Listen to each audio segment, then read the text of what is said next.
गर्मी की छुट्टियां। अपनी स्लाइटनिंग मैरिज वाली बीवी के साथ मैंने 2 महीने बड़ी ही रोमांटिक और नज़दीकी भरी जिंदगी गुजारी। लेकिन इस चक्कर में फिजिक्स के काम की एक लाइन भी नहीं लिखी। और फिर एक मियाँ बीवी वाली खास रात के ठीक बाद मुझे दुनिया की सबसे अच्छी खबर मिली। मेरे फिजिक्स के प्रोफेसर ने इस्तीफा दे दिया है। अब मुझे पुरानी मेहनत पूरी करने के लिए भाग दौड़ करने की कोई ज़रूरत नहीं थी। मैं खुशी से 7वें आसमान पर था, लेकिन मेरी पत्नी फू वैन वैन पीठ पीछे दबी दबी हंसी हंस रही थी। उसने फुसफुसाते हुए पूछा, क्या तुम्हें फिजिक्स के प्रोफेसर से इतनी नफरत है? मैंने कहा, नहीं, प्रोफेसर शाह तो अच्छे इंसान हैं, बस मुझे फिजिक्स ज़रा कम समझ आती है। वैसे तुम्हें पता है प्रोफेसर शाह ने अचानक काम क्यों छोड़ दिया? फू वैन वैन ने बड़े मासूम अंदाज में पूछा, जैसे उसे गॉसिप में कोई दिलचस्पी ना हो। क्यों? उस बुढ़े प्रोफेसर सिया ने आज क्लासरूम में कहा कि उनकी बेटी एक आदमी के पीछे पागल है और अपनी सारी जिम्मेदारियां भूल गई है। कंपनी संभालने वाला कोई नहीं है, इसलिए उन्हें खुद काम पर लौटना पड़ा। ये सुनकर फू वैनवैन की भवें तम गई। तो मेरे पापा बाहर मेरे बारे में ऐसी बातें कर रहे हैं? मुझे समझ ही नहीं आया कि वो क्या कह रही थी, और उसने बात जारी रखी। अगर ऐसा है तो तुम्हें उस बेटी का बहुत शुक्रिया अदा करना चाहिए, जो एक मर्द के पीछे पागल है और अपनी लाइफ में कुछ नहीं कर रही। मैंने राहत की सांस लेते हुए कहा, बिल्कुल सही। उस नकारा बेटी की वजह से ही मैं आखिरकार इस मुसीबत से आज़ाद हो पाया हूँ। तभी फू वैन वैन ने मुझे टोका, प्रोफेसर स्या सिर्फ तुम्हारी क्लास नहीं लेंगे। इसका मतलब ये नहीं कि फिजिक्स का सब्जेक्ट ही सिलेबस से हट गया है। मैंने जवाब दिया, मेरी किस्मत इतनी भी बुरी नहीं होगी कि कोई और खड़ूस प्रोफेसर आ जाए। क्या पता कोई हॉट टीचर आ जाए। आजकल फू वैन वैन को हॉट शब्द सुनना बिल्कुल पसंद नहीं था। उसने मुझे तुरंत चेतावनी दी, तुम्हारा इशारा किस तरफ है? याद रखो, तुम एक शादीशुदा आदमी हो। मैंने फौरन उसे मक्खन लगाते हुए कहा, मैं अपनी पत्नी के गले लगे बिना ही रह सकता। आखिर रात में मुझे तुम्हारी इस पतली कमर को जो सहलाना होता है। अगले दिन जब मेरी नींद खुली तो मैं घर में अकेला था। मेज पर रखे नाश्ते के पास फू वैनमन का एक नोट था, मैं काम पर जा रही हूँ, अपना ब्रेकफास्ट अच्छे से कर लेना, ठीक है? कॉलेज के आखिरी साल की पहली क्लास फिजिक्स की थी। जैसे ही बेल बजी, पूरी क्लास में 3 सेकंड के लिए सन्नाटा छा गया, और फिर अचानक पूरी क्लास दीवानी हो गई। भाई मुझे 3 मिनट दो, मुझे इस औरत के बारे में सब कुछ जानना है। मैंने अनजाने में स्टेज की तरफ देखा और मेरा दिल धक से रह गया। फू वैन वैन। और फिर जैसे मुझ पर कोई भूत सवार हो गया हो, मैं सबके सामने चिल्लाया, पत्नी। अगले ही पल पूरी क्लास की नज़रें मुझ पर टिकी थीं। अपनी गलती का एहसास होते ही मैं अपनी सफाई देने के लिए हड़बड़ी में खड़ा हुआ। Sorry professor. मेरे इस दोस्त का दिमाग थोड़ा हिला हुआ है। ये जब भी किसी खूबसूरत औरत को देखता है तो खुद पर काबू नहीं रख पाता और उसे अपनी बीवी बुलाने लगता है। फू वैन वैन ने एक पल के लिए अपनी मुस्कुराहट रोकी और बोली, नौजवानों को थोड़ा कंट्रोल में रहना चाहिए। चलिए मैं अपना इंट्रोडक्शन दे दूं। मेरा नाम फू वैन वैन है। प्रोफेसर श्या काम के सिलसिले में कहीं और चले गए हैं, इसलिए अब से फाइनल ईयर की फिजिक्स क्लासेस मैं लूंगी। जहाँ तक टीचिंग मेथड और एग्जाम्स की बात है, मेरी प्रोफेसर शाह से बात हो चुकी है, और हम उन्हीं के बनाए हुए सिस्टम को फॉलो करेंगे ताकि आप लोगों के फाइनल मार्क्स तय हो सके। ये सुनते ही मुझे ऐसा लगा जैसे किसी ने मेरे सिर पर जोरदार मुक्का मारा हो। मेरी बीवी मेरी टीचर बन गई, लेकिन वो तो एक एजेंसी में काम करती थी, वो अचानक नंदा यूनिवर्सिटी में कैसे आ गई? सच में कॉलेज के आखिरी साल में मेरा टीचर स्टूडेंट वाला रोमांस शुरू हो गया। ये बहुत अजीब है। प्रोफेसर शाह ने जो होमवर्क दिया था वो मुझे ईमेल पर मिल चुका है। क्लास रिप्रेजेंटेटिव, थोड़ी देर में सारे असाइनमेंट्स मेरे केबिन रूम 803 मॉडल में ले आना। जिन स्टूडेंट्स ने काम पूरा नहीं किया है उनके पास कल सुबह तक का वक्त है। मैंने धीरे से कहा, प्रोफेसर क्या हम इसे 3 दिन बाद दे सकते हैं? हमें थोड़ा सुकून से काम करने दीजिए। होमवर्क उसूलों की बात है और मैं सबके साथ एक जैसा बर्ताव करती हूँ। मुझे पता है आप में से कुछ ने सुना था कि प्रोफेसर शाह जा रहे हैं, और आपको लगा कि आप बच जाएंगे। कल सुबह 10 बजे तक जिसका काम जमा नहीं हुआ उसके पार्टिसिपेशन मार्क्स 50% काट दिए जाएंगे। प्रोफेसर शाह ने छुट्टियों से पहले ही आपको चेतावनी दी थी। मेरा मन किया कि सबके सामने खड़ा होकर उससे बहस करूं। आप में से कुछ वो मेरे बारे में ही बात कर रही है ना? कल ही तो उसने मुझे दूसरों की बर्बादी पर जश्न मनाते देखा था। तभी एक लड़का चापलूसी करने लगा, प्रोफेसर फू, क्या हमें आपका व्हाट्सएप मिल सकता है? व्हाट्सएप? बिल्कुल नहीं। मेरा ईमेल काम के दौरान एक्टिव रहता है। आज हमारी पहली मुलाकात है, तो आप जो चाहें पूछ सकते हैं। प्रोफेसर फू, क्या आप सिंगल हैं? फू वैन वैन की नज़र एक पल के लिए मुझ पर पड़ी। मैं सिंगल नहीं हूँ, मेरी शादी हो चुकी है। हमने हाल ही में कोर्ट मैरिज की है। जब आप सब ग्रेजुएट हो जाएंगे तो मैं सबको मिठाई खिलाऊंगी। उम्मीद है हमारा ये साल अच्छा गुजरेगा। उसके इतना कहते ही पूरी क्लास में फिर से शोर मच गया। बाहर से तो मैं शांत था, लेकिन मेरे अंदर तूफानों का सैलाब उमड़ रहा था। मैंने अपना पेन इतनी जोर से पकड़ा कि वो टूटने ही वाला था। झूठी। जब मैंने क्लास का ग्रुप खोला तो उसका नाम बदलकर फू वैनवैन से शादी करनी है रख दिया गया था। वो भले ही कितनी भी सख्त हो, लेकिन इस बात से कोई इनकार नहीं कर सकता कि वो बहुत खूबसूरत है। ऐसी हाई क्वालिटी बीवी मेरी किस्मत में क्यों नहीं आती? घर चलो फिर बताता हूँ। रात को जब फू वैन वैन घर आई तो मैं नीचे नहीं था। वो ऊपर आई और देखा कि मास्टर बेडरूम का दरवाज़ा अंदर से बंद है। गेस्ट रूम के बिस्तर पे एक छोटा कंबल और तकिया रखा था। ऐसा लग रहा था जैसे मुझे हमारे कमरे से निकाल दिया गया हो। चीम दरवाज़ा खोलो, मैंने अनसुना कर दिया। अहम, सच में बाहर नहीं आओगे? घर आते वक्त रास्ते में एक नई बीबी की शॉप खुली थी। मैं वहां से कुछ खाने को लाई हूँ, क्या तुम्हें नहीं चखना? चूंकि मैंने रात का खाना नहीं खाया था, मैं अपनी इज्जत ताक पर रखकर दरवाजे के पीछे से चिल्लाया, क्या लाई हो? दिखाओ मुझे। इसमें मटन स्क्यूअर्स हैं, रिब्स हैं और पैंचेता है। ये औरत जानती है कि मुझे कैसे मरना है। ये सब मेरी पसंदीदा चीज़ें थीं। जैसे ही मैंने दरवाज़ा खोला, उसका वो खूबसूरत चेहरा सामने था। मन किया कि उसे ज़ोर से भींच लूं। मैंने उसके हाथ से बीब छीना। पतिदेव, अभी भी नाराज़ हो? अब गुस्सा थूक भी दो। मुझे पति मत बुलाओ। मैं तुम्हारा पति नहीं हूं। तुम्हें अच्छे से पता था कि मैंने होमवर्क नहीं किया है, फिर भी तुम कल मुझ पर हंस रही थी। तुमने ये जानबूझकर किया है ना? लेकिन तुम्हारी पत्नी ने तुम्हें आगाह किया था कि अपनी किस्मत पर भरोसा मत करो। क्या मैंने नहीं कहा था? हूं? तो क्या अब तुम्हें मेरा शुक्रिया अदा नहीं करना चाहिए? मेरा गुस्से वाला चेहरा देखकर फू वैनमैन अपनी मुस्कुराहट नहीं रोक पाई। तो बेबी अचम, याद रखना कि कल अपना होमवर्क सही वक्त पर जमा कर देना, ठीक है? उसका ये मजाकिया अंदाज मुझे पागल कर देता है। लेकिन अगर तुम अभी भी शुरू करो तो मुझे नहीं लगता कि तुम टाइम पर ख़त्म कर पाओगे। Good luck. मैं ऑफिस में एक मीटिंग में हूँ, कुछ चाहिए हो तो वहाँ आ जाना। हमारे बेबी एकेम को अपना काम खुद ही खत्म करना होगा। मैंने अपना सारा दुख खाने निकाल दिया। पेट भर जाने के बाद मुझे फिर से होमवर्क की चिंता होने लगी। सच है, जब भूख लगती है तो सिर्फ खाने की चिंता होती है, पर पेट भरते ही हजार परेशानियां सामने आ खड़ी होती हैं। जब मैंने होमवर्क खोला तो मेरे हाथ पांव ठंडे पड़ गए। न केवल काम बहुत ज़्यादा था, बल्कि मुझे एक भी सवाल हल करना नहीं आता था। मुझे पता है कि फू वैन अपने उसूलों की पक्की है। अगर मैंने सच में काम जमा नहीं किया तो वो पक्का मेरे मार्क्स काट लेगी। भाड़ में जाए सब, मदद मांगने में कोई बुराई नहीं है। आखिर अपनी बीवी ही तो है। मैंने ऑफिस का दरवाज़ा खटखटाया और सीधा अंदर घुस गया। जानो, प्लीज़ मेरी मदद करो। फू वैन वैन एक वीडियो मीटिंग में थी और कंप्यूटर के दूसरी तरफ बैठे लोग मजाक उड़ाने लगे। तभी मुझे एहसास हुआ कि मैंने कितनी बड़ी बेवकूफ़ी कर दी है। मैं हड़बड़ाकर वहां से भाग निकला। 1 मिनट बाद फू वैन ने मुझे बिस्तर में कंबल के अंदर मुंह छिपाए हुए पाया। क्या हुआ? बाहर आओ। उन्होंने तुम्हें नहीं देखा। शर्मिंदा होने की जरूरत नहीं है। लेकिन उन्होंने मेरी आवाज़ तो सुन ली। कोई बात नहीं, सुन ली तो सुन ली। मैं तुम्हारी पत्नी हूं तो तुम्हारे मुझे लव बुलाने में क्या बुराई है? तब जाकर मैं बाहर निकला और उसे गले लगा लिया। आमोर, हमारी शादी के वास्ते क्या मेरा होमवर्क थोड़ा पोस्टपोन नहीं हो सकता? फू वैन को ये दो शब्द सुनकर बहुत अच्छा लगा। उसने अपनी मुस्कुराहट छिपाई। नहीं हो सकता। तुम अब मेरी पत्नी नहीं हो। मतलब मैं तुम्हारी पत्नी तो हूं, लेकिन जैसा मैंने क्लास में कहा, होमवर्क उसूलों की बात है। तुम जैसे इंसान ने जिसने एक शब्द भी नहीं लिखा, उसके 80% मार्क्स कटेंगे। फुआन वैन, तुम हद पार कर रही हो। तुम सिर्फ 50% नहीं काट सकती। मुझे अपनी डिग्री के लिए अभी भी 3 क्रेडिट्स चाहिए। अगर तुमने 80% काट लिए तो मैं ग्रेजुएट नहीं हो पाऊंगा। आमोर, ये तुम्हारे पार्टिसिपेशन मार्क्स हैं, वो तो गए। अब अगर तुम्हें उन्हें बचाना है तो ये हमारे आकम के परफॉर्मेंस पर डिपेंड करता है। मैंने अपनी नज़रें झुकाईं और उसके होठों के कोने पर एक हल्का सा किस किया। स्टूडेंट आकम, मुझे बहकाने की कोशिश काम नहीं आएगी। और वैसे भी मैंने सुना है कि तुम हर खूबसूरत औरत को अपनी बीवी बुलाते हो। क्या ये सच है? एंड कोट, मैं हर खूबसूरत लड़की को वाइफ बोलता हूँ।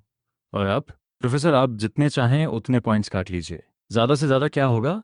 ग्रेजुएट होने से पहले मैं फिर से शादी कर लूँगा और मुझे 5 एक्स्ट्रा क्रेडिट्स मिल जाएंगे। आज से हम सिर्फ प्रोफेसर और स्टूडेंट हैं, तो अच्छा होगा कि हम दूरी बनाकर रखें, चाहे कॉलेज हो या घर। जब तक प्रोफेसर फू पढ़ा रही हैं, मैं अपना फ़र्ज़ निभाऊंगा और शरीफों की तरह गेस्ट रूम में सोऊंगा। ठीक है? अगर मेरे प्यारे एकम को अपनी वाइफ की याद आए तो वो गेस्ट रूम में आकर मुझे ढूंढ सकता है। ठीक है? क्या मैं तुम्हें इतना डेस्परेट लगता हूँ? मैं तुम्हें ढूंढने क्यों आऊँगा? और हाँ, अब से तुम्हें क्लास में वो काली स्टॉकिंग्स पहनना मना है। अच्छा, ये तो जेलसी है। चलो ठीक है, मैं अपने पति की बात मान लेती हूँ। अब से मैं उन्हें सिर्फ घर पर पहनूंगी ताकि सिर्फ मेरा पति देख सके। ये कहकर मैंने दरवाज़ा बंद किया और सोने चला गया। फिजिक्स कोर्स की हफ्ते में 3 मेन क्लासेस होती हैं और उन्होंने सारी की सारी पहले 3 दिनों में रख दी। ये तो उन्हें खत्म करने जैसा है। मैं स्टेज पर खड़ी उस औरत को देखता रहा। आज जैसा कि उम्मीद थी, उसने काली स्टॉकिंग्स नहीं पहनी थी। क्लास शुरू होने से पहले चलिए हॉलीडे होमवर्क के बारे में बात करते हैं। अभी भी 5 स्टूडेंट्स ऐसे हैं जिन्होंने होमवर्क सबमिट नहीं किया है। उनकी पार्टिसिपेशन ग्रेड 50% कम कर दी जाएगी। सचम, इस स्टूडेंट ने होमवर्क का एक शब्द भी नहीं लिखा है, इसकी पार्टिसिपेशन ग्रेड 80% कम कर दी जाएगी। मुझे उम्मीद है कि सब इसे एक वार्निंग की तरह लेंगे और अब से अपना काम टाइम पर सबमिट करेंगे। 80%। इस तरह तो भले ही वो फाइनल एग्जाम में पूरे मार्क्स ले आए फिर भी फेल हो जाएगा। क्या उसकी आचरण से कोई पुरानी दुश्मनी है? हाँ, जिन स्टूडेंट्स के मार्क्स कम हुए हैं वो एक्टिव पार्टिसिपेशन, इंटरैक्शन और अगली असाइनमेंट्स टाइम पर देकर उन्हें रिकवर कर सकते हैं। फू वैनमैन को मेरे लिए इतनी मुश्किलें खड़ी करते देख मेरे रूम 506 वाले दोस्तों ने मन ही मन उसे बहुत बुरा भला कहा। क्लास के दौरान न चाहते हुए भी मैंने ध्यान देने की कोशिश की। मैं इस डर से सुनता रहा कि कहीं 10 पॉइंट्स और न कट जाएं। लंच के वक्त जब सब डॉर्मेटरी में आराम कर रहे थे, सबको मेरे क्रेडिट्स की चिंता हो रही थी। मैंने सुना है कि अगले सैटरडे को एक वेलकम पार्टी होने वाली है और जो भी उसमें हिस्सा लेगा उसे एक्स्ट्रा एक्टिविटीज़ के 2 क्रेडिट्स मिलेंगे। ये सुनते ही मैं खुश हो गया। क्लास खत्म होते ही मैंने अपनी माँ को फ़ोन किया और उनसे अपना गिटार भेजने को कहा। जब मैं घर पहुंचा और माँ का भेजा हुआ पार्सल खोला तो देखा कि गिटार टूटा हुआ था। जब फू वैनमन घर आई तो मैं उसे ठीक करने की कोशिश कर रहा था। बात यह है कि मैं अगले हफ्ते वेलकम पार्टी में परफॉर्म करने वाला हूँ। माँ ने आज गिटार भेजा था पर पता नहीं रास्ते में कैसे टूट गया।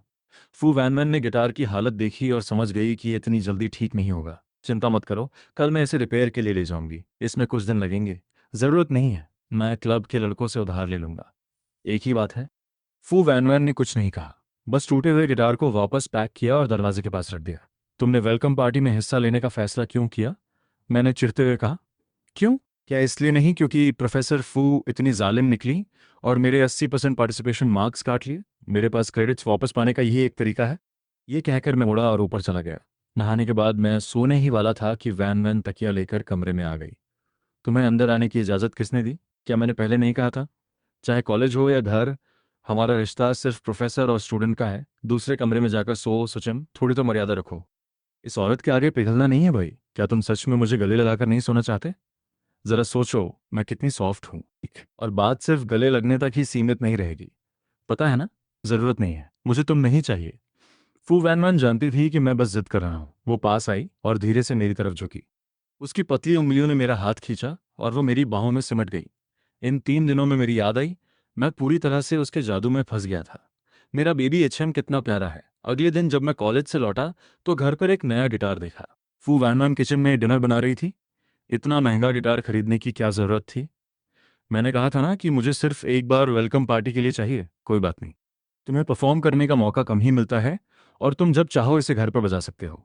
अच्छा होगा कि तुम इन 2 दिनों में खूब प्रैक्टिस करो। मैं तुम्हें वेलकम पार्टी वाले दिन मिलूंगी। मुझे याद आया कि आजकल नंदा यूनिवर्सिटी में फू वैनमैन कितनी पॉपुलर है। अगर वो पार्टी में गई तो पक्का उसके दीवानों की भीड़ लग जाएगी। प्रोफेसर फू, बेहतर होगा कि आप अपने ऑफिस में बैठकर अपनी क्लासेस की तैयारी करें। वेलकम पार्टी में मत जाइएगा। क्या पतिदेव मुझे देखना नहीं चाहते? जब से फू वैनमैन नंदा यूनिवर्सिटी आई है, स्कूल फोरम हमेशा भद्दे कमेंट से भरा रहता है। यहाँ तक कि कुछ लोग तो फू वैनमैन को अपने घर में एक पेट की तरह रखने के लिए दौलत लुटाने को तैयार थे। तुम्हें अंदाजा भी है कि तुम सबका ध्यान कितना खींचती हो। बस हर जगह सज धज कर अपनी नुमाइश करना जानती हो। फू वैनमैन समझ गई कि उसके पति को जलन हो रही है। तो पतिदेव, मुझे बताइए मैंने कहाँ दिखावा किया? आप इतने अच्छे कपड़े पहनती हैं, पूरा दिन सज धज कर रहती हैं, इतनी सुंदर लगती हैं। अगर ये ध्यान खींचने के लिए नहीं है तो फिर क्या है? फू वैनमैन मन ही मन मजे ले रही थी। तो पति से तारीफ सुनकर ऐसा लगता है। ठीक है, अब से मैं अपने पति की बात मानूंगी और ज़्यादा तैयार नहीं होंगी। अचेम, अगर तुम्हें इतना ही डर लगता है कि कोई मुझे चुरा लेगा तो मुझे एक रिंग दे दो। मैं उसे पहनूंगी और सबको पता चल जाएगा कि मैं शादीशुदा हूँ। तब मुझे एहसास हुआ हमारी शादी को करीब 3 महीने हो गए हैं और मैंने अब तक फू वैनमैन को कोई तोहफा नहीं दिया। छोड़ो, मैं बिजी हूँ। वेलकम पार्टी के बाद मैं उसके लिए एक अच्छा सा गिफ्ट चुनूंगा। आखिर मेरा फ्यूचर, मैं ग्रेजुएट हो पाऊंगा या नहीं, सब उसी औरत के हाथ में है। कुछ दिनों की प्रैक्टिस और अपनी पुरानी समझ के साथ। इन दिनों मेरी गिटार प्रैक्टिस बहुत अच्छी रही। परफॉर्मेंस से पहली रात मैं काफ़ी नर्वस था। बार बार शीट म्यूजिक देख रहा था कि कहीं गलती ना हो जाए। फू वैनवैन घर काफ़ी देर से आई। वैनवैन, तुम इतनी देर से क्यों आई? मैं अपने प्यारे एच के लिए गिफ्ट तैयार कर गई थी। गिफ्ट का नाम सुनते ही मेरी आंखें चमक उठी। क्या गिफ्ट? वन वन ने अपनी पीठ के पीछे से एक खूबसूरती से पैक किया हुआ डिब्बा निकाला। मैंने अपनी आंखें मली। ये मशहूर डिज़ाइनर प्रोफेसर जीन का बनाया हुआ आउटफिट था। उनके हाथ के डिज़ाइन किए हुए कपड़े अक्सर बिक्री के लिए नहीं होते। ये कितना शानदार है। मैंने ऐसी चीज़ें सिर्फ दूर से फैशन शोज में देखी हैं। मेरी इसे पहनने की हिम्मत नहीं हो रही। अगर ये गंदा हो गया तो तुम इसे वापस कैसे करोगी? फू वैनमैन ने मेरा चेहरा सहलाया। पागल, ये तुम्हारे लिए गिफ्ट है। इसे वापस करने की ज़रूरत नहीं है। अब ये तुम्हारा है। क्या पतिदेव इसे ट्राई करना चाहेंगे? 2 मिनट बाद मैं क्लोजेट से बाहर आया। फू वैनमैन की तो आंखें फटी की फटी रह गईं। कैसा लगा? ओह, बहुत बढ़िया, बहुत ही एलिगेंट। Thanks love. फू वैनमैन ने मेरे लाल होते कान देखे तो अपने पंजों पर खड़ी हुई और मुझे एक छोटा सा किस दिया। वेलकम पार्टी में मेरी पुरानी पकड़ और कुछ दिनों की मेहनत की वजह से मेरी परफॉर्मेंस एकदम परफेक्ट रही। पर सारी परफॉर्मेंसेस खत्म हो गई और मुझे कहीं भी फू वैनमैन नज़र नहीं आई। वो शातिर कहीं की। मैंने मना किया था तो वो सच में मेरा परफॉर्मेंस देखने तक नहीं आई। मैं स्कूल के पीछे की तरफ गया। गाड़ी का दरवाज़ा खोला और वहाँ फूलों का एक बड़ा सा बुके देखा। आपने बहुत मेहनत की पतिदेव। परफॉर्मेंस के लिए बधाई। एंट्रेंस एग्ज़ाम के बाद ये पहली बार था जब मुझे फूल मिले थे, पर मैं फिर भी थोड़ा उदास था। आखिर फू वैनमैन ने अपनी आंखों से मेरा परफॉर्मेंस जो नहीं देखा था। मैंने अपना फ़ोन चेक करने के लिए सिर झुकाया और अपने फीड के नोटिफिकेशन पर क्लिक किया। तो तुम मेरा परफॉर्मेंस देखने आई थी वैनमैन? वैनमैन की पोस्ट में मेरी परफॉर्मेंस की एक फ़ोटो थी जिसका कैप्शन था, तारों भरे आसमान के नीचे पूरा चांद। वो भीड़ के एकदम पीछे खड़ी थी। क्या तुमने इस फोटो को किसी से छुपाया है? हाँ, स्कूल के प्रोफेसर से। मैं ये चार्ट सिर्फ फैमिली से बात करने के लिए इस्तेमाल करती हूँ, काम के लिए नहीं, समझे? वाह, कितनी चौकन्नी औरत है। अब मुझे कोई पछतावा नहीं था। आज का दिन एकदम परफेक्ट हो सकता था, पर कभी कभी इंसान खुद ही अपनी कब्र खोद लेता है। शायद मैं कुछ ज़्यादा ही एक्साइटेड था। नहाने के बाद मैं फू वैनमैन के ठीक पीछे जाकर बैठ गया। फू वैनमैन, मुझे नहीं पता था कि तुम इतनी अच्छी फोटोग्राफर हो। ज़रा ये कलर ट्रीटमेंट तो देखो। मैंने एक चेले की तरह फोटो की तरफ इशारा करते हुए उससे पूछा, तुमने ये सेटिंग्स कैसे एडजस्ट की? इससे पहले कि फू वैनमैन कुछ बोलती, उसने देख लिया कि मैंने उसका नाम इनफर्टिल सेव कर रखा है। बहुत बढ़िया। फू वैनमैन ने कुछ नहीं कहा, बस मेरी गोद में बैठ गई और मुझे किस करने लगी। ये तुम क्या कर रही हो? उसने कोई जवाब नहीं दिया, बस पागलों की तरह मचूमती रही। अच्छा मनी, तुम्हें अंदाज़ा भी नहीं है कि तुमने क्या किया है?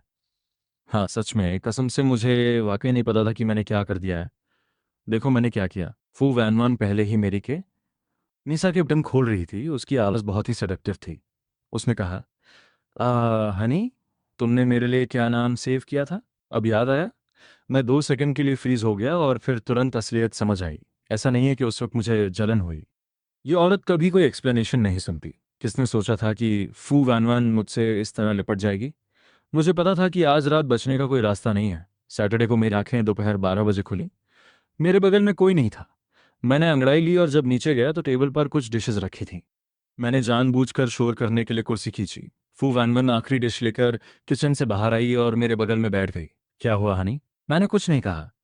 मेरे दिमाग में बस कल रात की बातें चल रही थीं। हस्बैंड, मुझे माफ़ कर दो। कल रात मुझसे गलती हो गई। इसकी भरपाई के लिए क्यों ना हम बाद में किसी हॉट स्प्रिंग पर चलें? मैं कंफ्यूज हो गया। द चनन में हॉट स्प्रिंग्स हैं? अच्छे से खाना खा लो, बाद में मैं तुम्हें ले जाऊंगी। मैंने उसकी तरफ देखा और कुछ नहीं कहा। बाहर निकलते वक्त मुझे लगा कि फू वैनवन की तबीयत ठीक नहीं है। फू वैनवन, क्या तुम्हारी तबीयत ठीक नहीं है? तुम पीली दिख रही हो। क्या तुम्हें बुखार है? कहीं तुम्हें ठंड तो नहीं लग गई? कुछ नहीं है, मैं जल्दी ठीक हो जाऊंगी। बिल्कुल नहीं। बुखार गंभीर बात है। क्या होगा अगर इसका असर तुम्हारे दिमाग पर पड़ा? हॉस्पिटल पॉपुलर इन नानिन चलो। मैं अक्सर बीमार नहीं पड़ती, बहुत कम ही हॉस्पिटल आती हूँ। आउट पेशेंट डिपार्टमेंट के एंट्रेंस पर खड़े होकर मुझे समझ नहीं आ रहा था कि कौन सी स्पेशलिटी ढूंढूं। कुछ नहीं है, फिक्र मत करो। सीधा 8th फ्लोर पर चलते हैं। मेरी एक दोस्त वहाँ काम करती है। तो मुझे फू वैन को 8th फ्लोर के एक डॉक्टर के कैबिन में ले जाना पड़ा। वैन, माना, तुम यहाँ हॉस्पिटल में क्या कर रही हो? फू वैनमैन ने मुझे गले लगाया और कहा, चलो मैं तुम्हें इंट्रोड्यूस कराती हूँ। ये जंजान है मेरी कॉलेज फ्रेंड, और ये मेरे हस्बैंड है सचिन। हाय कन्हाडो। कन्हाडो? कितना एम्बैरसिंग निकनेम है। बेहतर होगा कि तुम उसे अच्छे से चेक करो। कल तक वो बिल्कुल ठीक थी और आज सुबह ऐसी उठी है। चेकअप के दौरान कैबिन में सिर्फ पेशेंट ही रह सकता है। कुन्हाडो, आप मेरे साथ बाहर इंतज़ार कर सकते हैं। वैन बिल्कुल ठीक हो जाएगी, पक्का। ये बहुत लंबे समय तक एब्स्टिनेंस में रहने की वजह से हुआ है। सब कुछ जमा हो गया है। बकवास मत करो और सुचन के सामने कुछ भी मनगढ़ंत बातें मत सोचना। सुना आपने कुन्हाडो, मेरी बहन का या बुखार? फू वैनमैन ने जंजन को बोलने से रोकने की कोशिश की। क्या हुआ? मुझसे कुछ मत छुपाओ। बात यह है कि मेरी बहन बहुत लंबे समय से एब्स्टिनेंस में थी और वह सब एक्यूमुलेट हो गया। कुछ गंभीर नहीं है। वापस आते समय मैं खिड़की के बाहर देख रहा था, बहुत शर्मिंदा महसूस कर रहा था। हे भगवान, कितनी शर्म की बात है। क्या मतलब एब्स्टिनेंस? इतने लंबे समय से। कल रात तो हम दोनों साथ थे। धोखेबाज डॉक्टर। पक्का वो एक शार्लेटन है। रात में बिस्तर पर लेटे हुए मैं अपनी जिंदगी के बारे में सोच रहा था। मैंने महिलाओं के लिए प्रोलॉन्ग्ड एब्स्टिनेंस के खतरों के बारे में सर्च की। भाई साहब, फीमेल एब्स्टिनेंस के इतने खतरे हैं। कितना डरावना है। पर अगर सोचूं तो हम शादीशुदा हैं। इसमें शर्म कैसी? ऐसा तो है नहीं कि हमने पहले कभी नहीं किया। मैं उसे बुखार में तो नहीं रहने दे सकता, है ना? यही सोचकर मैं ऑफिस के दरवाजे पर गया, यह चेक करने के लिए कि क्या फू वैनमैन मीटिंग में है, और फिर सीधा अंदर चला गया। मैं धीरे से फू वैनमैन के पास गया, उसे कुर्सी से उठाया और टेबल पर बिठा दिया। अमोर, मेरी बाहें धीरे से फू वैनमैन की पतली कमर के चारों ओर लिपट गईं। क्या हुआ? क्या कल मैंने तुम्हें काफ़ी नहीं थकाया था? फू वैनमैन की ड्रेस पहले ही छोटी थी और उसके इस तरह बैठने से वह कुछ सेंटीमीटर और छोटी हो गई। अमोर, हम पहले से ही शादीशुदा हैं, इतना औपचारिक होने की ज़रूरत नहीं है। वैसे भी ऐसा नहीं है कि हमने पहले कभी नहीं किया। मुझे उकसाना बंद करो। मेरी आवाज़ भारी हो गई, लेकिन बिना मेरे जाने मेरे कानों के किनारे लाल हो गए। उस पहली रात को तुम कितने बुद्धू थे। सच तो यह है कि उस रात कुछ भी नहीं हुआ था। मैंने उसे झटके से देखा। तो तुमने मुझसे झूठ क्यों बोला? मैं नाराज़ हो गया। वो औरत धीरे से हंसी। मैं बस तुम्हें घर ले जाना चाहती थी। मैं फौरन बाहर निकलने के लिए उठा और मेन बेडरूम का दरवाज़ा लॉक कर दिया। तुम बहुत दुष्ट हो। मैं तुमसे अब कभी बात नहीं करूंगा।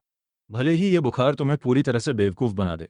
मुझे धोखा दिया और मेरी भावनाओं से भी खेला। फू वैनन, आज से तुम्हारा मेन बेडरूम में आना मना है। इसी बीच नानिन का इस ग्रुप चर्चाओं से भरा था। एक्स्ट्रा एक्स्ट्रा, हमारा एक कुन्हाड़ो है। कौन सा कुन्हाड़ो? फू वैनमैन को एक बॉयफ्रेंड मिल गया है। बड़ा सोचो दोस्तों, बॉयफ्रेंड नहीं, हस्बैंड है। क्या? फू वैनमैन ने शादी कर ली? क्या तुम अंदाजा लगाना चाहोगे कि कुन्हाड़ो कौन है? तुम सब उसे जानते हो, हम जानते हैं। कहीं ये वह लंबा और बोनीटो फ्रेशमैन तो नहीं? उसका नाम क्या है? सचिन, है ना? फू वैनमैन तो कमाल है। उसने सच में उस बंदे को फंसा लिया और घर ले गई। हाँ, फू वैनमैन तो खुशी के मारे सातवें आसमान पर होगी। तभी तो उसने हमें बाहर जाने के लिए बुलाना बंद कर दिया। पता चला कि वह पूरे दिन अपने पति के साथ रोमांस करती रहती थी। नहीं नहीं नहीं, इस बार तुम लोग बिल्कुल गलत हो। आज फू वैनवन हमारे हॉस्पिटल में आई थी। पता नहीं उन दोनों के बीच क्या चल रहा है। फू वैनवन को एब्स्टिनेंस की वजह से बुखार हो गया। हाँ, उसी वजह से बुखार। हम कम से कम 3 साल तक इस बात पर उसका मजाक उड़ा सकते हैं। फू वैनमैन एक एक करके मैसेजेस देख रही थी। उसके चेहरे पर असंतोष के भाव थे। इसके बारे में बात करना बंद करो। क्या तुम्हारा मूड खराब है? कुन्हाड़ू के साथ नहीं हो? उसने मुझे कमरे से बाहर निकाल दिया है। हालांकि मुझे नहीं पता क्यों, पर मुझे हंसने का बहुत मन कर रहा है। एक ऐसा आदमी है जिसे फू वैनमैन काबू नहीं कर पाई। ये सिनहादो तो बहुत पावरफुल है। अगले दिन मैं क्लास में फू वैनमैन को तब तक घूरता रहा जब तक वो घबरा नहीं गई। सुचन, तुम प्रोफेसर फू को इस तरह क्यों घूर रहे हो? ये मत कहना कि तुम उन्हें पसंद करते हो। मैं और उसे पसंद करूं? कभी नहीं। कोई भी औरत ठीक नहीं होती। क्या तुम्हारा और प्रोफेसर फू का क्लास के बाहर कोई कांटेक्ट है? मुझे लगता है कि तुम्हें उनसे कोई बड़ी पर्सनल खुन्नस है ना? ये औरत, ये तुम्हारे पार्टिसिपेशन ग्रेड का 80% काट लेना चाहती है। तुम भी उससे बदला लेना चाहोगे? मैं अभी भी सोच ही रहा था कि फू वैनवान का क्या करूं। अचानक मेरे सामने वाले लड़के खुसर पुसर करने लगे। वाओ, प्रोफेसर फू की बॉडी तो कमाल की है। हाँ, उनका हस्बैंड कितना खुशकिस्मत होगा। मेरा मन सबको गाली देने का कर रहा था। खाक खुशकिस्मत। उन्हें क्या पता कि वो मैं हूं जो उसे बिस्तर पर पागल कर देता हूं, जिससे वो और भी ज्यादा मांगने लगती है। मैंने जीत की मुस्कान के साथ रूम के सामने खड़ी औरत की तरफ देखा। आज तुम अपनी खाल पर महसूस करोगी कि न रुक पाना क्या होता है। दुष्ट औरत, देखता हूं कि तुम सबक सीखती हो या नहीं। आज मेरी सिर्फ एक क्लास थी। जैसे ही क्लास खत्म हुई, मैं सीधा घर गया और आज के लिए ज़रूरत का सारा सामान ऑनलाइन खरीद लिया, अपने हाथ में उन खिलौनों को देखते हुए। फू वैन मैन, तुम मेरा इंतज़ार करो। जब वो औरत घर पहुंची तो फर्स्ट फ्लोर की लाइट बंद थी। क्या सचम गुस्सा होकर चला गया? अमोर, मैं आ गई। किसी ने जवाब नहीं दिया। अपस्टेयर्स हमारे कमरे के दरवाजे के नीचे से रोशनी की एक किरण आ रही थी। उफ, सचम घर पे है। फू वैनवन ने अपनी नाइट ड्रेस पहनी और धीरे से कमरे में दाखिल हुई। जब वह लाइट जलाने वाली थी, फू वैनवन ने लाइट देखी। मुझे महसूस हुआ कि कुछ होने वाला है। ठीक है मेरे प्यार। मैंने थोड़ा सोचा और कहा, तुमने सुबह जो कहा था कि मैं तुम्हें सजा दे सकता हूँ, क्या वो बात अभी भी कायम है? फू वैनवन एक कदम पास आई। मेरा पति मुझे कैसे सजा देना चाहता है? हाँ, तो चलो एक डील करते हैं। मैं तुम्हें कैसे भी कैस्टिगेट करूं, तुम विरोध नहीं कर सकती। अगर तुमने विरोध करने की हिम्मत की तो मैं तुम्हें कभी माफ़ नहीं करूँगा। ठीक है, आज रात मैं वही करूँगी जो मेरे पति कहेंगे। तो अपनी आंखें बंद करो अभी। फू वैनमैन ने बात मानी, आंखें बंद कर लीं। काफ़ी देर बाद फू वैनमैन को महसूस हुआ कि सूचन उसके पीछे था और उसने उसकी आंखों पर पट्टी बांधने के लिए किसी चीज़ का इस्तेमाल किया। फू वैनमैन को अंदाज़ा भी नहीं था कि आगे क्या होने वाला है। वाह सचिन हनी, आज इतने बोल्ड क्यों हो रहे हो? हाँ, तो प्लीज़ मिस फू, इस रेयर अपॉर्चुनिटी का पूरा मज़ा लीजिए। लेट जाओ। सचिन, अभी मेरे ऊपर से हटो। लेकिन मैं मानने वाला नहीं था। हटने के बजाय मैंने धीरे धीरे अपनी शर्ट उतारना शुरू कर दिया। फू वैनमैन जैसे पागल होने वाली थी। बेहतर होगा कि आप मजबूती से टिकी रहें मिस। काफ़ी समय बाद मैं आखिरकार उसे सताते सताते थक गया। सचिन हनी, अब तुम मुझे चैन से रहने दे सकते हो। हूँ, तुमने बहुत अच्छे से बिहेव किया, मैं तुम्हें माफ़ कर दूंगा। फू वैनमन पूरी लाल होकर बाथरूम की तरफ भागी। जब फू वैनमन वापस आई तो मैंने कपड़े बदल लिए थे और नॉर्मल नाइट ड्रेस पहन ली थी, लेकिन मुझे अभी भी कुछ अजीब महसूस हो रहा था। शुरुआत में मुझे लगता था कि मैं और फू वैनवन इतने समय से पति पत्नी हैं कि शर्मिंदा होने की कोई बात ही नहीं थी। लेकिन जब से मुझे पता चला कि हम अभी तक उस पॉइंट तक नहीं पहुंचे थे, मेरे अंदर एक अजीब सी फीलिंग आने लगी थी। जाहिर है कि फू वैनवन ने नोटिस कर लिया था कि उसका बेबी नर्वस था। वह पास आई और मेरी गोद में सिमट गई। हनी, ज़्यादा मत सोचो, जब तक तुम तैयार नहीं हो जाते हम ऐसा कुछ नहीं करेंगे। मैंने अपना सिर घुमाया। अब से सब कुछ मना है, सिर्फ हल्के किसेस और गले मिलना। फू वैनवन हंसते हुए मान गई। ठीक है, जैसा मेरा प्यार कहे। अगले दिन जब मैं जागा, फू वैनवन पहले ही तैयार हो रही थी। मैंने फू वैनवन की कलाई पर साफ साफ दो निशान देखे। थोड़े शर्मिंदा चेहरे के साथ मैंने कहा, हाँ, आज क्लास में लंबी बाजू वाली शर्ट पहनने की कोशिश करना, वरना कसम से मुझे किसी दूसरे प्लैनेट पर शिफ्ट होना पड़ेगा। शायद ऐसा इसलिए था क्योंकि कल रात हम बहुत ज़्यादा एक्टिव थे। क्लास के दौरान मैं मुश्किल से अपना सिर उठा पा रहा था। ज्ञानजू ने मेरे कंधे पर हाथ मारा। सचिन, जाग जाओ भाई, अगली क्लास प्रोफेसर फू की है। क्या तुमने उन्हें बताया कि तुम्हें एक गर्लफ्रेंड मिल गई है? हाँ। ये सुनते ही मेरी नींद गायब हो गई। कुछ नहीं यार, बस कल रात मैं बहुत देर से सोया था। ये तो किसी कन्फेशन जैसा लग रहा है। हाँ हाँ? हमने तो ये भी नहीं पूछा कि तुम इतने थके हुए क्यों हो। धत, मैं भी कितना बेवकूफ़ हूँ। अभी के लिए रहने देता हूँ, तुम्हें चैन से जीने दूंगा। लेकिन जब हम लंच के समय डॉर्मेटरी वापस जाएंगे तो बेहतर होगा कि तुम अपना मुंह खोलो। फू वैनमैन की क्लास के दौरान अच्छी नज़र वाले कुछ स्टूडेंट्स ने उसकी कलाई पर निशान देख लिए। क्लास का ग्रुप फिर से चर्चा में आ गया। क्या प्रोफेसर फू की कलाई पर निशान देखे? उनका हस्बैंड किस तरह का मॉन्स्टर है, कितना सैवेज है, एंड कोट। मुझे ऐसा लगा जैसे किसी ने मेरे इलाके में घुसपैठ कर दी हो। दोपहर को जब मैं वापस डॉर्मेटरी पहुंचा तो हुगांदो ने मुझे बेड पे फेंक दिया। ये सब देखकर मैं खुद को बेबस महसूस कर रहा था। मैं कसम खाता हूं कि मेरी कोई गर्लफ्रेंड नहीं है, पर यह सच है कि मुझे कोई पसंद है। मैं बेड से उठा। ओह, हमारा एचएम आखिरकार सिंगल से मिंगल हो ही गया। कौन है वो? क्या हम उसे जानते हैं? अच्छा, ठीक है, पूछना बंद करो। जब सही वक्त आएगा मैं उसे तुम सबसे मिलवा दूंगा। और सुनो, भागो मत दोस्तों, नेशनल हॉलिडे पर मैं नहीं आ पाऊंगा। तुम लोग मज़े करो।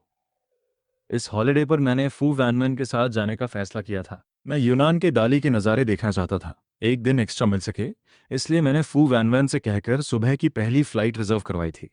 मुझे बहुत नींद आ रही थी, इसलिए मैंने प्लेन में ही एक झपकी ले ली। एचएम, हम पहुंचने वाले हैं। मैंने अपने सामने वाले 5 स्टार होटल की तरफ इशारा किया। मैंने तो कहा था कि मुझे किसी पुसादा गेस्ट हाउस में रुकना है। चुप रहो। पुसादा में साउंड प्रूफिंग अच्छी नहीं होती। जाहिर है मैं समझ गया था कि फू वैनमैन का इसके पीछे क्या मतलब था। मेरा प्लान था कि आज अच्छे से आराम करूं और कल समंदर देखने जाऊं। रात को मैं बेड पर लेटा हुआ कुछ वीडियोस देख रहा था। फू वैनमैन फिर से शरारतें करने लगी। अगले ही पल कमरे में बस हल्की रोशनी रह गई और एक सेंशुअल म्यूजिक बजने लगा। तभी मुझे एहसास हुआ कि चीज़ें शायद उतनी सादा नहीं थी जितना मैंने सोचा था। फू वैनमैन, तुम ये क्या कर रही हो? मैं मुश्किल से उसकी आंखों में देख पा रहा था। मुझे नहीं पता कि आज का माहौल कुछ खास है या क्या, पर मुझे लग रहा है कि मैं अपना कंट्रोल खो रहा हूँ। अगर तुम्हारी कोई डिमांड है लव, तो बोल सकते हो। ठीक है, शरीर झूठ नहीं बोलता। एक अच्छे बच्चे बनो, अपनी वाइफ को बताओ। क्या तुम्हें सच में नहीं चाहिए? तो मैं और करीब आती हूँ ये देखने के लिए कि क्या मेरा ट्रेजर एचएम झूठ बोल रहा है। अगले दिन जब मेरी आंख खुली तो देखा कि मेरी बाहों में फू वैनमैन अभी भी गहरी नींद में सो रही थी। मुझे कल रात की बातें याद आईं। ये औरत ऐसा कैसे कर सकती है? मैं फू वैनमैन से दूर होने के लिए मुड़ने ही वाला था कि उसे मेरे खिसकने का एहसास हो गया। वो मेरी बाहों में और भी सिमट गई। हे भगवान, ये क्या है? कल रात के बारे में सोचते हुए मैंने कहा, फू वैनवन, तुमने आने से पहले ही ये सब प्लान कर लिया था ना, है ना? हूँ, बहुत पहले से प्लान किया था। और ये तुम्हारी गलती है, फू वैनवन। मुझे आज समंदर देखने जाना था, अब देर हो गई है। मैंने पर्दे हटाए। सूरज की रोशनी में एरह लेक चमक रही थी और बहुत खूबसूरत लग रही थी। फू वैनमैन ने मेरे मुंह में फल का एक टुकड़ा डाला। तो कल रात अपनी वाइफ की परफॉर्मेंस कैसी लगी? तुम्हें ज़रा भी शर्म नहीं आती? इसमें क्या दिक्कत है? हमारी शादी को इतना वक्त हो गया है और तुम अभी भी शर्माते हो। फू वैन वैन, चुप रहो, वरना मैं तुमसे बात नहीं करूंगा। उसे खुश करने के लिए मैंने यूनान में खास तौर पर फू वैनमैन के लिए एक रिंग खरीदी। फू वैनमैन ने कहा कि उसे अपने पति को और भी ज़्यादा प्यार करने की ज़रूरत है। अगले कुछ दिनों तक फू वैनमैन हर रोज़ मुझे खिलाने पिलाने और घुमाने ले जाती रही। मुझे मानना पड़ेगा, फू वैनमैन बहुत ख्याल रखने वाली है। बाहर जाते वक्त मुझे किसी भी चीज़ की फिक्र नहीं करनी पड़ती थी, लेकिन मैं उलझन में था। यूनान की उस पहली रात के बाद से किस और हक के अलावा हम अगले स्टेप पर नहीं बढ़े थे। भले ही वो न चाहे, पर मैं चाहता था। हमारा असली प्लान छुट्टियों के आखिरी दिन नानचन वापस जाने का था, पर प्लान्स बदल गए। आखिरी दिन तूफान आ गया और फ्लाइट्स कैंसिल हो गई। फू वैनवन ने फ्लाइट रीशेड्यूल की और हम एक दिन पहले ही घर आ गए। घर पहुंचते ही मैं सोफा पर गिर गया। फू वैनमैन जानती थी कि मुझे बाहर का खाना ज़्यादा पसंद नहीं है। जैसे ही हम पहुंचे उसने वो सब बनाया जो मैं पिछले कुछ दिनों से खाना चाहता था। मुझे तुम्हारे हाथ की खाने की बहुत याद आ रही थी। मुझे यकीन नहीं हो रहा कि कुछ दिन बाहर रहने के बाद आस्के इतना लाडला बन गया है। रात को फू वैनमैन मेरी बाहों में थी और मेरा हाथ उसकी पीठ सहला रहा था। मैं थोड़ा चिढ़ा हुआ था। फू वैनमैन मेरी बाहों में और भी सिमट गई। अब और नहीं, शांत हो जाओ लव, चलो थोड़ा आराम करते हैं। मैंने फू वैनमैन को एक तरफ धकेला और बेड के किनारे अकेले बैठ गया। थोड़ी देर बाद फू वैनमैन को लगा कि कुछ गड़बड़ है। वो झट से उठी और लैम्प जलाया। फू वैनमैन ने दोनों हाथों से मेरा चेहरा पकड़ा और मेरी तरफ देखा। क्या हुआ लव? फू वैनमैन, क्या हम ऐसे ही चलते रहेंगे? ऐसे ही चलने से तुम्हारा क्या मतलब है? अपनी वाइफ को बताओ कि क्या बात है। बेहतर होता अगर उसने न पूछा होता। अब जब उसने पूछ लिया तो मैं और भी चिढ़ गया। पहले फू वैनमैन हमेशा शरारतें करती रहती थी, मुझे उकसाती थी, और अब अचानक से शांतिनी पावन बनने का नाटक कर रही है। ऐसी बात नहीं है। उस रात के बाद मुझे लगा कि तुम बहुत थक गए थे और तुम्हें पसंद नहीं आया, इसलिए मैं तुम्हें कुछ दिन आराम देना चाहती थी। मुझे उसकी बातों पर यकीन नहीं हुआ। फू वैनमैन ने जोर से मेरा हाथ पकड़ा। महसूस कर रहे हो, मैं तुमसे सच में प्यार करती हूँ। तुम चूंकि मेरा ट्रेजर एचएम आज रात इतना प्रोएक्टिव है, तो अब मैं और कोई इनकार नहीं मानूंगी। जब से मेरे और फू वैनमैन के बीच वो सब हुआ, मेरी तो रातें जागते हुए गुजरने लगी। उसके बाद वो मुझसे और भी ज्यादा चिपकने लगी। मुझे कहना पड़ेगा, जब एक औरत को इस चीज का चस्का लग जाता है तो वो डरावनी हो जाती है। आज लंच के समय फू वैनमैन को ऑफिस में एक्स्ट्रा काम करना था। लंच करने के बाद मैंने एक लंच बॉक्स लिया और उसे फू वैनमैन के लिए ले गया। जैसे ही मैं ऑफिस में घुसा, फू वैनमैन ने मुझे दीवार से सटा दिया। दम, गर्दन पर किस मत करो। अचानक मुझे यूनिवर्सिटी फोरम के उन लोगों की याद आई जो मेरी औरत पर नजरें गड़ाए बैठे थे, और मुझे बहुत गुस्सा आया। वो सब अंधे हैं क्या? उसने पहले से ही डायमंड रिंग पहनी हुई है, और फिर भी वो ढीठ लोग उसके करीब आने की कोशिश करते हैं। सिर्फ सोचने भर से मुझे गुस्सा आ रहा था। अगले ही पल मैंने फू वैनमैन की पतली कमर को अपनी बाहों में घेरा, अपना सिर उसकी लंबी गर्दन की ओर झुकाया और काट लिया। कुछ ही देर में मैंने वहां 3 साफ दिखने वाले हिकी निशान छोड़ दिए। फू वैनमैन तुम्हारा पति है, समझे? खुद को संभाल कर रखा करो। बाहर ऐसे मर्दों की कमी नहीं है जिनके इरादे नेक नहीं होते। ठीक है, मैं अपने पति की बात मानूंगी। अगले दिन फिजिक्स क्लास में मुझे अब भी नींद आ रही थी। हफ्ते में 3 फिजिक्स क्लास क्यों होती हैं, और वो भी 2 सुबह सुबह। जैसे ही बेल बजी, इससे पहले कि मैं सिर उठाता, मैंने क्लास में तालियों की गूंज सुनी। जिस पल मैंने सिर उठाया, मेरा मन किया कि मैं इस ग्रह से गायब हो जाऊं। उस कमबख्त औरत ने वाइट ड्रेस पहनी हुई थी। वो 3 हिकी के निशान और भी साफ दिख रहे थे। हमेशा की तरह एक हिम्मत वाला लड़का उठा और सबको चुप होने को कहा। कल मैंने अपने पति को नाराज कर दिया था। ये सुनकर मेरा चेहरा एकदम उतर गया। कौन यहाँ आकर इस प्रॉब्लम को सॉल्व कर सकता है? प्रोफेसर मैं। चुटैनली अपनी सीट से उठा और धीरे से बोर्ड की तरफ गया। मैंने सिर उठाया और चुटैनली की वाइट शर्ट को देखा। वहां कोई अंधा नहीं था। जाहिर है सबने चुटैनली की गर्दन पर वो निशान और उसकी वाइट शर्ट देखी थी। मैं पहले ही खुश नहीं था, और अब चौतानली और फू वैनवन का कपल क्लोथ्स पहनना और गर्दन पर वो निशान होना आग में घी का काम कर रहा था। इस बारे में उसने बस एक छोटी सी मुस्कुराहट दी और चुप रहा। इसका मतलब तो यही था कि वो मान रहा है कि उसने और फू वैनवन ने कल की रात साथ गुजारी है। वैनवन की पॉपुलैरिटी को देखते हुए जब मैं कैंटीन में लंच करने गया, तब तक ये बात पूरी यूनिवर्सिटी की सबसे बड़ी खबर बन चुकी थी। मैंने अपना खाना लिया, पर मुझे बिल्कुल भूख नहीं थी। तभी मैंने चौतियनली को कैंटीन में आते देखा। उसने जानबूझकर अपना कॉलर थोड़ा खोल रखा था, जैसे उसे डर हो कि कहीं किसी की नज़र उसकी गर्दन के निशानों पर ना पड़े। शाम को जब मैं क्लास के बाद घर पहुंचा तो सामने फू वैन वैन के बनाए हुए फ्राइड प्रॉन्स रखे थे। फू वैन वैन, मुझे रामेन खाना है। अरे रहने भी दो, रामेन में कोई न्यूट्रिशन नहीं होता। इसके अलावा इन दिनों तुम्हारा पेट भी कुछ ठीक नहीं है, तुम कचरा नहीं खा सकते। मैं पहले ही गुस्से में था। वैन वैन, इसका मतलब अब मैं अपनी मर्जी से रामेन भी नहीं खा सकता? फू वैन वैन पूरा दिन लैब में व्यस्त थी। उसने भाप लिया कि आज मेरा मूड ठीक नहीं है। वो मुड़ी और किचन में जाकर मेरे लिए रामेन बनाने लगी। जब मैं नहाकर नीचे आया, फू वैन वैन ने टेबल पर रामेन लगा दिया था। वाह, टर्बो चार्ज रामेन। तुमने इसमें कितनी सारी एक्स्ट्रा चीज़ें डाली हैं। धीरे खाओ, कहीं जल न जाओ। पेट भरने के बाद मेरा मूड काफ़ी सुधर गया। बताओ, आज क्या हुआ? मैंने अपना फ़ोन फू वैन वैन के सामने रख दिया। फू वैन वैन के चेहरे के एक्सप्रेशन बिगड़ते चले गए। अचानक मुझे लगा कि मैं राई का पहाड़ बना रहा हूँ। वो एक्सपेरिमेंट्स में इतनी मेहनत कर रही है और फिर भी रात को घर आकर मेरे लिए खाना बनाती है, और मेरा रवैया ऐसा था।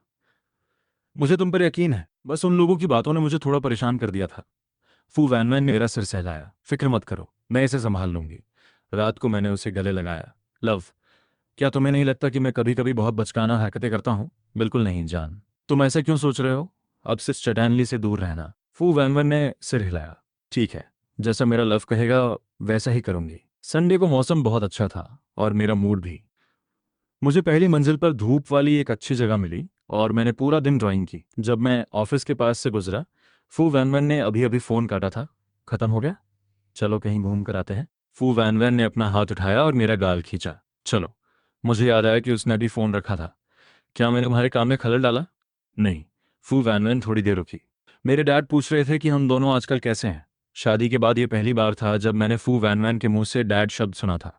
तब मुझे एहसास हुआ कि हमारी शादी को 3 महीने हो चुके थे और मैं अभी तक अपने इन लॉज से नहीं मिला था। तो फिर किसी दिन तुम्हारे पेरेंट्स से मिलने चले, वरना ऐसा लगेगा कि मैं बहुत बुरा दामाद हूँ, है ना? And quote. अगले वीकेंड मैं तुम्हें अपने दोस्तों से मिलवाऊंगा। भले ही ये एक आम बातचीत थी, पर मुझे लगा जैसे मैं एक कपल की असली जिंदगी जी रहा हूँ। फुवान वान को अचानक कुछ याद आया। चुटियनली वाला मामला अब सेटल हो गया है, चिंता मत करो। दरअसल मैंने दोपहर को देखा था, चुटियानली ने कॉलेज फोरम पर माफ़ी मांग ली है और यहाँ तक कि यह भी बताया कि फुवान वैन के साथ उसका रिश्ता सिर्फ प्रोफेसर और स्टूडेंट का था। डॉर्मेट्री ग्रुप में तो जैसे सब पागल हो गए। मैंने कहा नहीं था कि प्रोफेसर फू चुठानली जैसे लड़के में कैसे इंटरेस्ट ले सकती हैं। कितना बेशर्म है।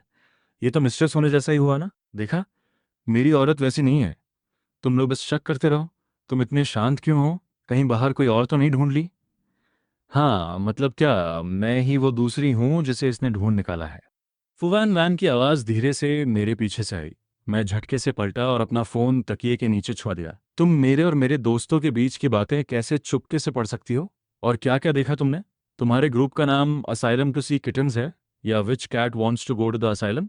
ये नाम मैंने नहीं रखा था। मैं तो बस, मेरा हाथ शरारत से फुवान वैन की वेस्ट पर गया और उसने मुझे सीधा किस कर दिया। मैंने मन ही मन सोचा, गई भैंस पानी में। अचानक कमरे में एक रोमांटिक सा माहौल बन गया। वो पूरी रात हम सो नहीं पाए। जब सुबह उठा तो मेरी दाईं आंख फड़क रही थी। मुझे लगा कुछ गड़बड़ होने वाली है। सुबह मेरी कोई क्लास नहीं थी तो मैं सोता रहा। दोपहर में सिर्फ एक क्लास है, इंग्लिश और फिजिक्स। आज हुगू और आंजू का बर्थडे है। लास्ट क्लास के बाद हम सेलिब्रेट करने बाहर जाएंगे, तो शायद मैं आज रात घर वापस ना आऊँ। ठीक है, रात को घर नहीं आना। मैं पहले तो मना करने वाला था, पर फिर सोचा कि जब से ए शैन ने मुझसे शादी की है, वो काफ़ी समय से बाहर मज़े करने ही गया है। अगर रात को बाहर जा रहे हो तो बहुत ध्यान रखना, ठीक है? तुम सच में मान गई। Thank you love. तुम दुनिया की सबसे अच्छी वाइफ हो। अच्छा, आज दोपहर की फिजिक्स क्लास में शायद मुझे एक फोरम में जा पड़े। ये दिन पायरीज, और मुझे लगता है कोई दूसरा प्रोफेसर मेरी जगह क्लास लेगा। ध्यान से पढ़ना, समझे? जैसे ही मैं स्कूल पहुंचा, मुझसे रहा नहीं गया। दोस्तों, आज दोपहर प्रोफेसर फू एक फोरम में जा रही हैं। फिजिक्स क्लास कोई सब्स्टिट्यूट लेगा? वाह यार, बढ़िया है। वैसे भी प्रोफेसर फू तो क्लास ले नहीं रही हैं। वो सब्स्टिट्यूट प्रोफेसर बस एक क्लास लेगा, वो किसी को जानता भी नहीं होगा, तो पक्का रोल कॉल नहीं करेगा। पक्का ना? तुम दोनों कुछ ज़्यादा ही रिस्क नहीं ले रहे? अरे सुनो तो, तुम्हें कैसे पता कि प्रोफेसर फू दोपहर को फोरम जा रही हैं? वो मैं अभी आ रहा था और प्रोफेसर फू किसी दूसरे प्रोफेसर से बात कर रही थी। मैंने गलती से सुन लिया। छोड़ो यार, कैसे पता चला वो ज़रूरी नहीं है। ज़रूरी ये है कि इन्फॉर्मेशन पक्की है। पर एशन एम का आईडी अभी भी मेरे पास है। हमारी बात हुई थी कि वो क्लास के बाद मुझसे मिलकर ले लेगी। तुम लोग जाकर रेस्टोरेंट और केक रिजर्व कर लो, मैं क्लास खत्म होते ही तुम लोगों से मिलता हूँ, कैसा रहेगा? तुम सच में दोस्तों को छोड़कर अपनी गर्लफ्रेंड को चुन रहे हो? अरे नहीं यार, वैसे भी अगर मैं रोल कॉल में नहीं गया तो मैं तुम लोगों की हेल्प भी कर सकता हूँ। ठीक है, तो हम ये क्लास खत्म होते ही निकल रहे हैं। जिलिन, तो तुम पीछे मोर्चा संभालना। जैसे ही वो स्कूल से निकले, गुआनजू अभी भी थोड़ा परेशान था। उसने कहा, क्या हम सच में ऐसा कर सकते हैं? भाई, आज तेरा बर्थडे है, अभी सबसे ज़रूरी है सेलिब्रेट करना और मज़े करना। ये कहते हुए वो एक केक शॉप में घुस गए। क्लास में जीन जीन अभी भी एशियन के साथ मैसेजेस पर बात कर रहा था। उसने कहा, ठीक है, तो क्लास के बाद स्कूल के गेट पर मुझसे मिलकर आईडी ले लेना। मैं बस थोड़ी देर में सबके साथ बर्थडे सेलिब्रेट करने जाऊंगा। क्लास शुरू हुई, सब शांत हो गए। उसी पल एक जानी पहचानी आवाज़ उसके कान में भी, तेरी तो वाट लग गई, तूने तो कहा था कि प्रोफेसर फू आज किसी फोरम में जा रही हैं। प्रोफेसर फू क्लास में थी, वो रोल कॉल नहीं करती। वो ग्रुप पर पागलों की तरह मैसेजेस भेजने लगा, क्योंकि कोई भी प्रोफेसर फू की क्लास बंक करने की हिम्मत नहीं करता था। सामने जो खड़ा है वो कोई भूत तो नहीं हो सकता ना? इस बीच केक शॉप में लड़के बड़े चाव से बेकर के हाथों में ताज़ा ताज़ा बने केक को देख रहे थे। क्या हमारी क्लास में कोई ऐसा है जो वॉशरूम गया हो और अभी तक वापस ना आया हो? फुवान वैन को तुरंत समझ आ गया कि उसका पति और उसके सबसे अच्छे दोस्त गायब हैं। असल में फुवन मान सच में फोरम में जाने वाली थी, पर यह सोचकर कि वो पूरी रात मुझसे नहीं मिल पाएगी, उसने क्लास में आने का फैसला किया। और क्या इत्तेफाक था, उसने अपने ही पति को क्लास बंक करते पकड़ लिया। चलो इंतजार नहीं करते, क्लास शुरू करते हैं। जो 3 स्टूडेंट्स नहीं आए हैं उन्हें एब्सेंट मार्क किया जाएगा। उन्हें सज़ा मिलेगी या नहीं, ये बाद में उनके बिहेवियर पर डिपेंड करेगा। केक शॉप ने, अशन तुम सच में डिज़ाइन जीनियस हो, कमाल कर दिया भाई। एक के बाद एक मिल रही तारीफों से मैं थोड़ा शर्मा गया।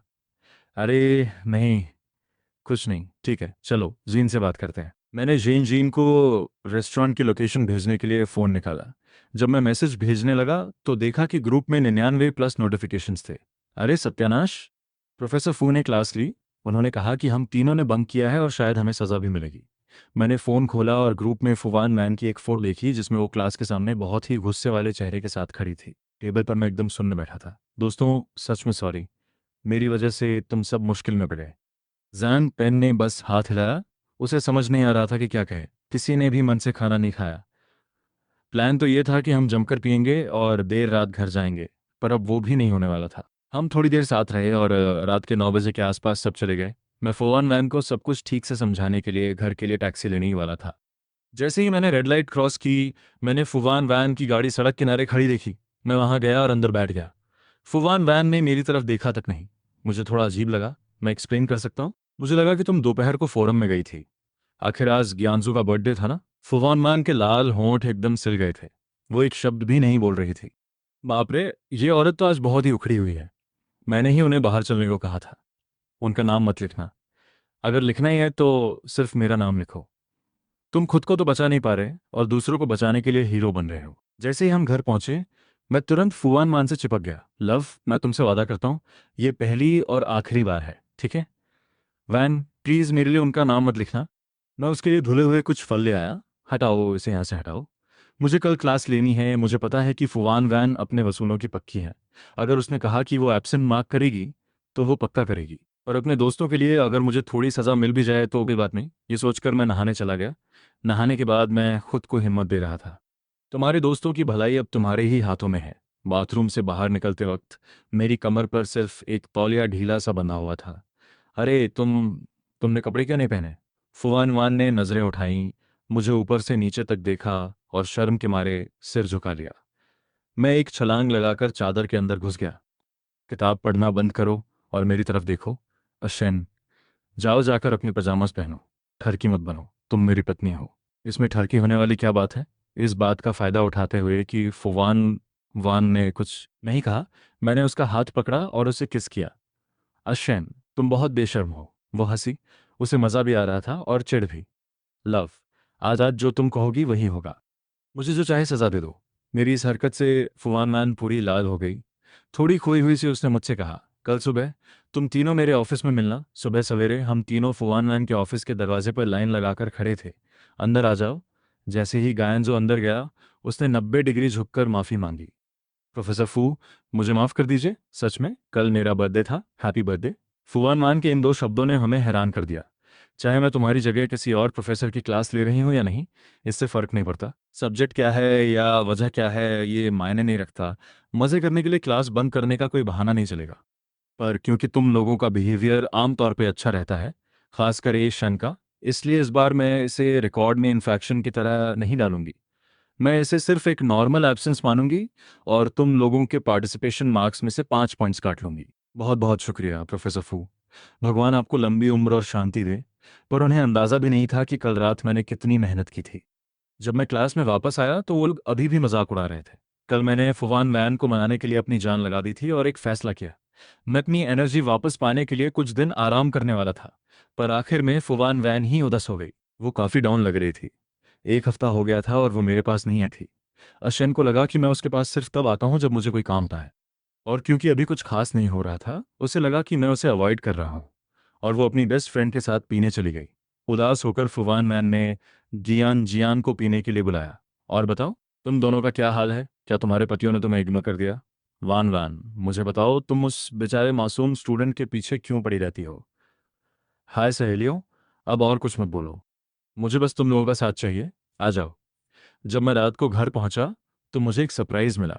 फुवान वैन, मैंने सोचा कि एक कॉल करूं ताकि हमारे बीच सब ठीक हो जाए। हेलो जीजा जी, मैं जियान जियान हूँ। वैन वैन ने कुछ ज़्यादा ही पी है, हम उसे वापस ला रहे हैं, बस पहुंचने ही वाले हैं। जब मैं भागकर नीचे गया तो जियान जियान की गाड़ी दरवाजे पर खड़ी थी। तुमने इतनी ज़्यादा क्यों पी ली? मैंने फू वैन वैन को संभालते हुए कहा। जीजू, वैन वैन अब आपके हवाले है, हम लोग अब निकल रहे हैं। शुक्रिया, ध्यान से जाना। मैंने फू वैन वैन को गोद में उठाया और सोफे पर बैठी उस औरत की तरफ देखते हुए अंदर चला गया। कोई इतना ज़्यादा कैसे पी सकता है कि उसे घर का रास्ता ही ना मिले? ये पहली बार था जब मैंने फू वैनमैन को इस तरह नशे में देखा था। फू वैनमैन ने मेरे गले में अपनी बाहें डाल दी और मुझे ज़ोर से गले लगा लिया। क्या तुम्हें अब भी पता है कि मैं कौन हूँ, मेरे प्यारे हस्बैंड? उसकी बात सुनकर मैं नर्वस होकर हंस पड़ा। जब मैं उठने ही वाला था, फू वैनमैन ने मुझे वापस खींचा। लव, नाराज मत हो, ठीक है? मुझे पता है मैंने गलती की है। अब से मैं कॉलेज में तुम्हारे पीछे नहीं पड़ूंगी, और आज के बाद से तुम कभी इस तरह नहीं पियोगी। दुनिया में बहुत बुरे लोग भरे पड़े हैं, और इस तरह किसी को भी गले लगा लेना और नखरे करना, समझे?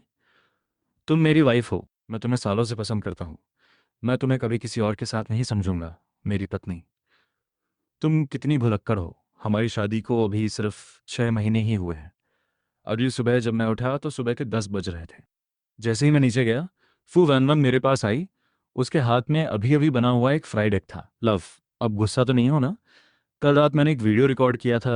अगर तुमने मुझे फिर से चढ़ाया तो मैं इसे कॉलेज के फोरम पर पोस्ट कर दूंगी, ताकि सबको पता चल सके कि असल में ठंडी और खूबसूरत प्रोफेसर फू घर पर कैसी रहती हैं।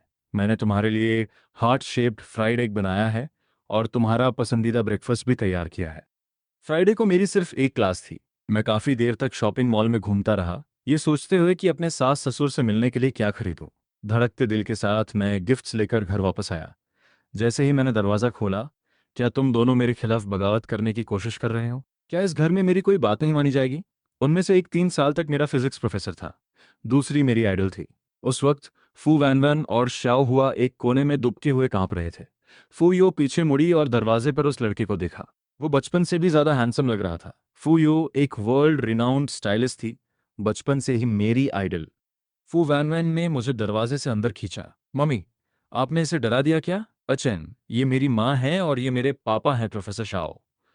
मैं इतने समय से फू वैनमैन के साथ था और मुझे अंदाजा भी नहीं था कि प्रोफेसर शाओ उसके पिता हैं। अंकल शाओ, आंटी फू। हेलो। वैनमैन और मैं कल आप लोगों से मिलने आने का प्लान बना रहे थे। देखो, एचएम कितना समझदार लड़का है, और तुम दोनों की उम्र मिलाकर 80 साल से ज्यादा है। क्या तुम लोग बिना सोचे समझे काम करते हो? शादी इतनी बड़ी चीज है और तुम लोगों को लगा कि मेरा इससे कोई लेना देना नहीं है। मुझे अब समझ आया।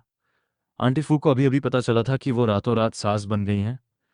मैं जल्दी से बीच में बोला, आंटी प्लीज़ नाराज़ मत होइए। वैन वैन को समझ नहीं आ रहा था कि आपको कैसे बताएं। तुम बहुत अच्छे लड़के हो, तुम्हें इन दोनों का बचाव करने की ज़रूरत नहीं है। इसमें फू वैन वैन की पूरी गलती है। मम्मी, कैसा रहेगा अगर आप और ये चैन आराम करें और आप डिनर बनाएं? यहाँ से दफ़ा हो जाओ। मेरे दिमाग में तो आंटी फू एक एलिगेंट और डिग्निफाइड महिला थी। ये पहली बार था जब मैंने ऐसा सीन देखा। आंटी फू, मुझे डिज़ाइन बहुत पसंद है। मैं बचपन से आपका फ़ैन हूँ। मैंने बात बदलने की कोशिश की। एक बहुत ही एक्सट्रोवर्ट इंसान से मुझे ज़बरदस्ती आंटी सोशल बनना पड़ा। आह, ए चैन। तुम दोनों की शादी के बारे में ये वैनमैन ही थी जिसने ठीक से नहीं सोचा। आंटी उसे तुम्हारे लिए सबक सिखाएगी। इन दोनों ने मुझे अंधेरे में रखा। मुझे बताओ, क्या ये बकवास नहीं है? जब इन्होंने मुझे बताया तब तक ये मैरिज पेपर्स भी साइन कर चुके थे और इस बूढ़े ने भी इसे छुपाने में मदद की। वैन, कल तुम एचएन को ऑफिशियल डिनर के लिए घर ले आना। ठीक है। आप और पापा हर जाते समय ध्यान रखिएगा। वैन को लगा जैसे मेरी नज़रें उसे चीर रही हों। शर्मिंदा होकर उसने अपने बाल ठीक किए। मैंने फू वैन से पूछा, फू वैन, क्या तुम्हें मुझे कुछ एक्सप्लेन नहीं करना? हस्बैंड, मुझे माफ़ कर दो। मुझे तुमसे नहीं छुपाना चाहिए था। मैंने कुछ नहीं कहा, बस मुड़कर अपने स्केचेस बनाने लगा। पर मेरा मन शांत नहीं था। दिमाग में उथल पुथल मची थी। कुछ भी ड्रॉ नहीं कर पा रहा था। अचानक मुझे बहुत ज़्यादा प्रेशर महसूस होने लगा। मैंने हमेशा सोचा था कि मेरे सास ससुर बस आम यूनिवर्सिटी प्रोफेसर्स हैं, पर अब एक AXI ग्रुप के प्रेसिडेंट हैं और दूसरी एक वर्ल्ड रिनाउंड डिज़ाइनर। उनकी फाइनेंशियल कंडीशन और स्टेटस मुझसे बिल्कुल अलग लेवल पर है। अचैन, आओ कुछ फ्रूट्स खा लो। फू वैन को कोई जवाब नहीं मिला तो उसने दरवाज़ा खोला और मुझे डेस्क पर बैठे हुए शून्य में घूरते देखा। वनमान, मैं अभी तुमसे बात नहीं करना चाहता। हस्बैंड, मैंने जानबूझकर तुमसे ये नहीं छुपाया था। अब जाकर मुझे समझ आया है। वो नालायक बेटी जिसके बारे में प्रोफेसर शाओ बात करते थे, वो तुम ही थी। तुम मेरा तमाशा बनते देखना चाहती थी, है ना? फू वैनवन ने जल्दी से फलों की टोकरी एक तरफ रखी और मेरी गोद में आकर बैठ गई। अब जब तुम्हें पता चल गया है तो तुम ये तो नहीं कहोगे ना कि तुम मेरे साथ नहीं रहना चाहते? कहोगे क्या? मैंने कब कहा कि मैं तुम्हारे साथ नहीं रहना चाहता? ऐसा लगता है कि इस रिलेशनशिप में फू वैनमैन बहुत इनसिक्योर है। वैनमैन जो झूठ बोलता है उसे कीमत चुकानी पड़ती है। और ये देखते हुए कि तुम्हारा बर्ताव इस बार बहुत खराब था, तुम कुछ समय के लिए अकेली सोगी। फू वैनमैन घबरा गई और झटके से उठ खड़ी हुई। मैंने फू वैनमैन को सफाई देने का मौका नहीं दिया। मैं सीधे बेडरूम में गया और अंदर से दरवाज़ा लॉक कर लिया। अगले दिन फू वैनमैन और मैं प्लान के मुताबिक फू फैमिली के मैंशन में। पापा मम्मी, ये आप लोगों के लिए गिफ्ट है। मैं कल इतना नर्वस था कि मुझे समझ ही नहीं आ रहा था कि उन्हें क्या कहकर बुलाऊं। फू वैन ने शव हुआ की तरफ देखा। उसकी आंखों के नीचे के काले घेरे देखकर पूछने की जरूरत ही नहीं थी। यकीनन उसे उसकी पत्नी ने कमरे से बाहर निकाल दिया होगा। ठीक से सोए नहीं ना? आंटी फू ने मुस्कुराते हुए मुझसे कहा, आओ आओ, गिफ्ट लाने की जरूरत नहीं थी, लंच तैयार है। भूख लगी है ना एचएन? मम्मी तुम्हें एक बात बताती है, वैन तुमसे उम्र में बड़ी है पर कभी कभी वो अभी भी बच्ची है और उसका मिजाज बहुत खराब है। अगर वो हद पार करे तो मुझे बता, मैं उसे तुम्हारी तरफ से सबक सिखाऊंगी। और अगर फिर भी बात ना बने तो मम्मी तुम्हें किसी और बेहतर लड़की से मिलवा देगी। मैंने सिर उठाया और दूसरी तरफ बैठी बेचारी फू वैनमैन को देखा। लंच के बाद आंटी फू मुझे अपने सीक्रेट बेस में ले गई और हम पूरी दोपहर वहीं रहे। फू वैनवान ने कई बार दरवाजे से झांकने की कोशिश की, पर कमरे की साउंड प्रूफिंग इतनी अच्छी थी कि उसे कुछ सुनाई नहीं दिया। क्या तुम थोड़ी देर शांति से नहीं बैठ सकती? जब तक मुझे पता चलेगा मेरी माँ तुम्हें बदल चुकी होंगी, तब मैं देखूंगी कि तुम घबराती हो या नहीं। रात के 7 बजे हम दोनों आखिरकार कमरे से बाहर आए। मेरे हाथ में एक बॉक्स था। वैन पास आकर देखना चाहती थी कि उसमें क्या है, पर मैंने उसे हटा दिया। घर वापसी का सफ़र करीब 1 घंटे का था और मैं पूरा समय अपने फ़ोन में देखकर किसी पागल की तरह हंसता रहा। फू वैनमैन पूछना चाहती थी कि मैं क्या देख रहा हूँ, पर वो इतनी चिड़ी हुई थी कि उसने कुछ नहीं कहा। घर पहुंचते ही फू वैनमैन से और रहा नहीं गया और उसने मुझे दरवाजे पर ही घेर लिया। अचैन, मेरी माँ ने तुमसे क्या कहा? क्या तुम वाकई मुझे किसी और के लिए छोड़ दोगे? क्या तुम सिस्टर शुयान को जानते हो? ये नहीं हो सकता। शुयान तो आंटी फू की बेस्ट फ्रेंड की बेटी है। उसकी हाइट 1.7 मीटर है। वे साथ रहे। क्यों नहीं? तुम्हें मुझसे झूठ बोलने किसने कहा था? मैं बस उससे मिलना चाहता था। मैंने ये नहीं कहा कि मैं उसके साथ रहूंगा। सूचन, क्या तुम अभी से उसके साथ रहने की सोच रहे हो? हमारी शादी को सिर्फ 6 महीने हुए हैं, इतनी जल्दी? क्या तुम मुझसे बोर हो गए? मैंने आंटी को कहते सुना कि सिस्टर श्रेयान की हाइट 1.7 मीटर है और वो डांस भी करती है। उसकी बॉडी बहुत अच्छी होगी, है ना सुचैन? उसे सिस्टर श्रेयान बुलाने की हिम्मत भी मत करना। जैसे ही मैं सीढ़ियां चढ़ने लगा, मैंने मुड़कर उससे कहा, प्रोफेसर फू, बेहतर होगा कि आप ऑफिस में अपनी क्लासेस तैयार करने पर ध्यान दें। मैं अकेले बेडरूम का मजा लूंगा। मुझे प्रोफेसर फू बुला रहे हो और उसे सिस्टर। कितना गुस्सा आ रहा है। क्लास के दौरान फू वैनवन की आवाज़ दबी दबी सी थी और वो पहले जैसी तंदुरुस्त नहीं लग रही थी। इस औरत ने पक्का इन दिनों खुद को ठीक से ढका नहीं होगा और इसे ठंड लग गई है। फू वैनवन को पूरा दिन अच्छा महसूस नहीं हुआ। उसने कई बार अपना फ़ोन देखा, पर उसके हस्बैंड का कोई मैसेज नहीं था। क्या वो वाकई मुझे अब और नहीं चाहता? ऐसा नहीं हो सकता। दोपहर में घर के रास्ते में मैंने जुकाम की दवा खरीदी, उसे तैयार किया और फू वैनवन को दे दिया। दवा पी लो, इसे और बिगड़ने मत दो। हस्बैंड, मुझे मत छोड़ना। मैं स्कूल में अब कभी तुम्हारे पीछे नहीं पढ़ूंगी। मैं तुमसे कभी कुछ नहीं छुपाऊंगी। मैं तुम्हें नहीं छोड़ रहा हूँ। जल्दी दवाइयो। मैं तुम्हारे लिए नूडल सूप बनाता हूँ। खाने और थोड़ी देर सोने के बाद तुम ठीक हो जाओगी। मैं उठा और एक बोल सादे नूडल्स तैयार किए, जिसकी खुशबू पूरे घर में फैल गई। फू वैनमैन ने नूडल्स के बोल को इतनी इमोशनल होकर देखा कि वो लगभग रोने ही वाली थी। हस्बैंड, क्या तुमने सच में मुझे माफ़ कर दिया है या सिर्फ इसलिए मेरा ख्याल रख रहे हो क्योंकि मैं बीमार हूँ? ठीक है, मैंने तुम्हें माफ़ किया, पर अब मुझसे कभी झूठ मत बोलना, ठीक है? नूडल्स का बोल खत्म करने के बाद वान ने अपने हस्बैंड को गले लगाया और सो गई। रोते हुए वान वान मेरे पास एक छोटी बिल्ली जैसी लग रही थी। हस्बैंड, इन दिनों मैं अकेले ठीक से सो नहीं पाई। मुझे डर था कि तुम मुझे अब और नहीं चाहोगे। तुम्हें इतना इनसिक्योर होने की ज़रूरत नहीं है। उस दिन मैं बस थोड़ी देर के लिए फ्लावर मार्केट में अकेला रहना चाहता था और तुम मुझसे पूछने आ गई कि क्या मैं तुम्हारे साथ ब्रेकअप करना चाहता हूँ, क्या हमारा रिलेशनशिप इतना कमज़ोर है। वैन वैन, मैं तुम्हें बहुत पसंद करता हूँ। I love you. उल्टी सीधी बातें सोचना बंद करो, ठीक है? अगले दिन जब फू वनमैन घर आई तो उसने देखा कि मैंने एक सेफ इंस्टॉल की है। तो तुम्हारी माँ ने कल मुझे जो भी गिफ्ट्स दिए थे वो सब इसमें लॉक है। तुम्हारी माँ ने कहा कि ये जेड पेंडेंट तुम्हारी फैमिली का है। यहाँ फैमिली के प्रॉपर्टी पेपर्स भी हैं और तुम्हारी माँ के नाम पर जो पेंटिंग्स और अटेलियर है वो भी। उन्होंने मुझे सब कुछ दे दिया। मैं लेना नहीं चाहता था, पर तुम्हारी माँ ने जिद की। खैर, फू फैमिली की सारी कीमती चीज़ें तुम्हारे और तुम्हारी माँ के पास हैं। मेरे पास और पापा के पास तो हमारे सैलरी कार्ड्स के अलावा कुछ नहीं है। रात में फू वैनमैन की बेस्ट फ्रेंड्स ने एक बार में जाने का प्लान बनाया। फू वैनमैन तो काफ़ी शांत थी, पर निकलने से पहले मैं थोड़ा नर्वस था। घबराने की ज़रूरत नहीं है, वो अच्छी लड़कियां हैं। जब हम कैबिन में पहुंचे तो वहां सिर्फ जांग जियांग और नैन शिंग थीं। वाओ, तो ये हैं जीजू, है ना? मैं नैन शिंग हूँ। जियांग जियांग, तुम इनसे पिछली बार मिली थी ना? मैं तो तुम्हें पहचान ही नहीं पाई। किसने सोचा था कि जीन, जो पूरी सीरीज में हॉस्पिटल में वाइट कोट पहने दिखती थी, वो डॉक्टर मेरे सामने एक पिंक ट्यूब ड्रेस में आएगी? मैं आ गया। अपने कुन्हाड़ो से मिलने में मैं लेट कैसे हो सकता था? हाय कुन्हाड़ो, मेरा नाम जीन शुएरो है। मैं भी गुसेंग स्कूल में पढ़ती थी। अपने सामने जॉन शुएरो को देखकर मुझे एक अजीब सी, लगभग अनरियल फीलिंग आ रही थी। जाहिर है मुझे पता है कि तुम जिन स्कूल से हो। उस वक्त तुम हाई स्कूल की क्वीन हुआ करती थी, स्कूल की रानी। ओ कुन्हाड़ो, यहाँ आपने बहुत बड़ी गलती कर दी। हमारे स्कूल की रानी तो वैन वैन थी। यकीनन ऐसा नहीं हो सकता कि आप उस वक्त वैन वैन को नहीं जानते थे, है ना? खैर, उस समय उसे बस पढ़ाई की धुन सवार थी, तो शायद इसलिए आप उसे नहीं जान रहे होंगे। यह सुनकर औरतें हंसने लगीं। मैंने फू वैन वैन की तरफ एक नज़र डाली। मुझे थोड़ी गिल्ट फील हो रही थी। वैन वैन भी गूसन स्कूल से है। अब तो लग गई। उसके चेहरे पर फिर से वही चिड़चिड़ाहट आ गई है। जीन शुएरू ये सब जानबूझकर कर रही है। मैं वैन वैन को बहुत अच्छी तरह जानता हूँ। वह अभी हुस्न है। इसलिए नहीं कि मुझे ये नहीं पता था कि हम एक ही स्कूल में पढ़ते थे। वह इसलिए गुस्से में है क्योंकि मुझे उसकी जगह किसी और की याद थी। यह औरत बहुत ज़्यादा जलस होती है। आखिर में एक वेटर बिल साइन करवाने के लिए आया।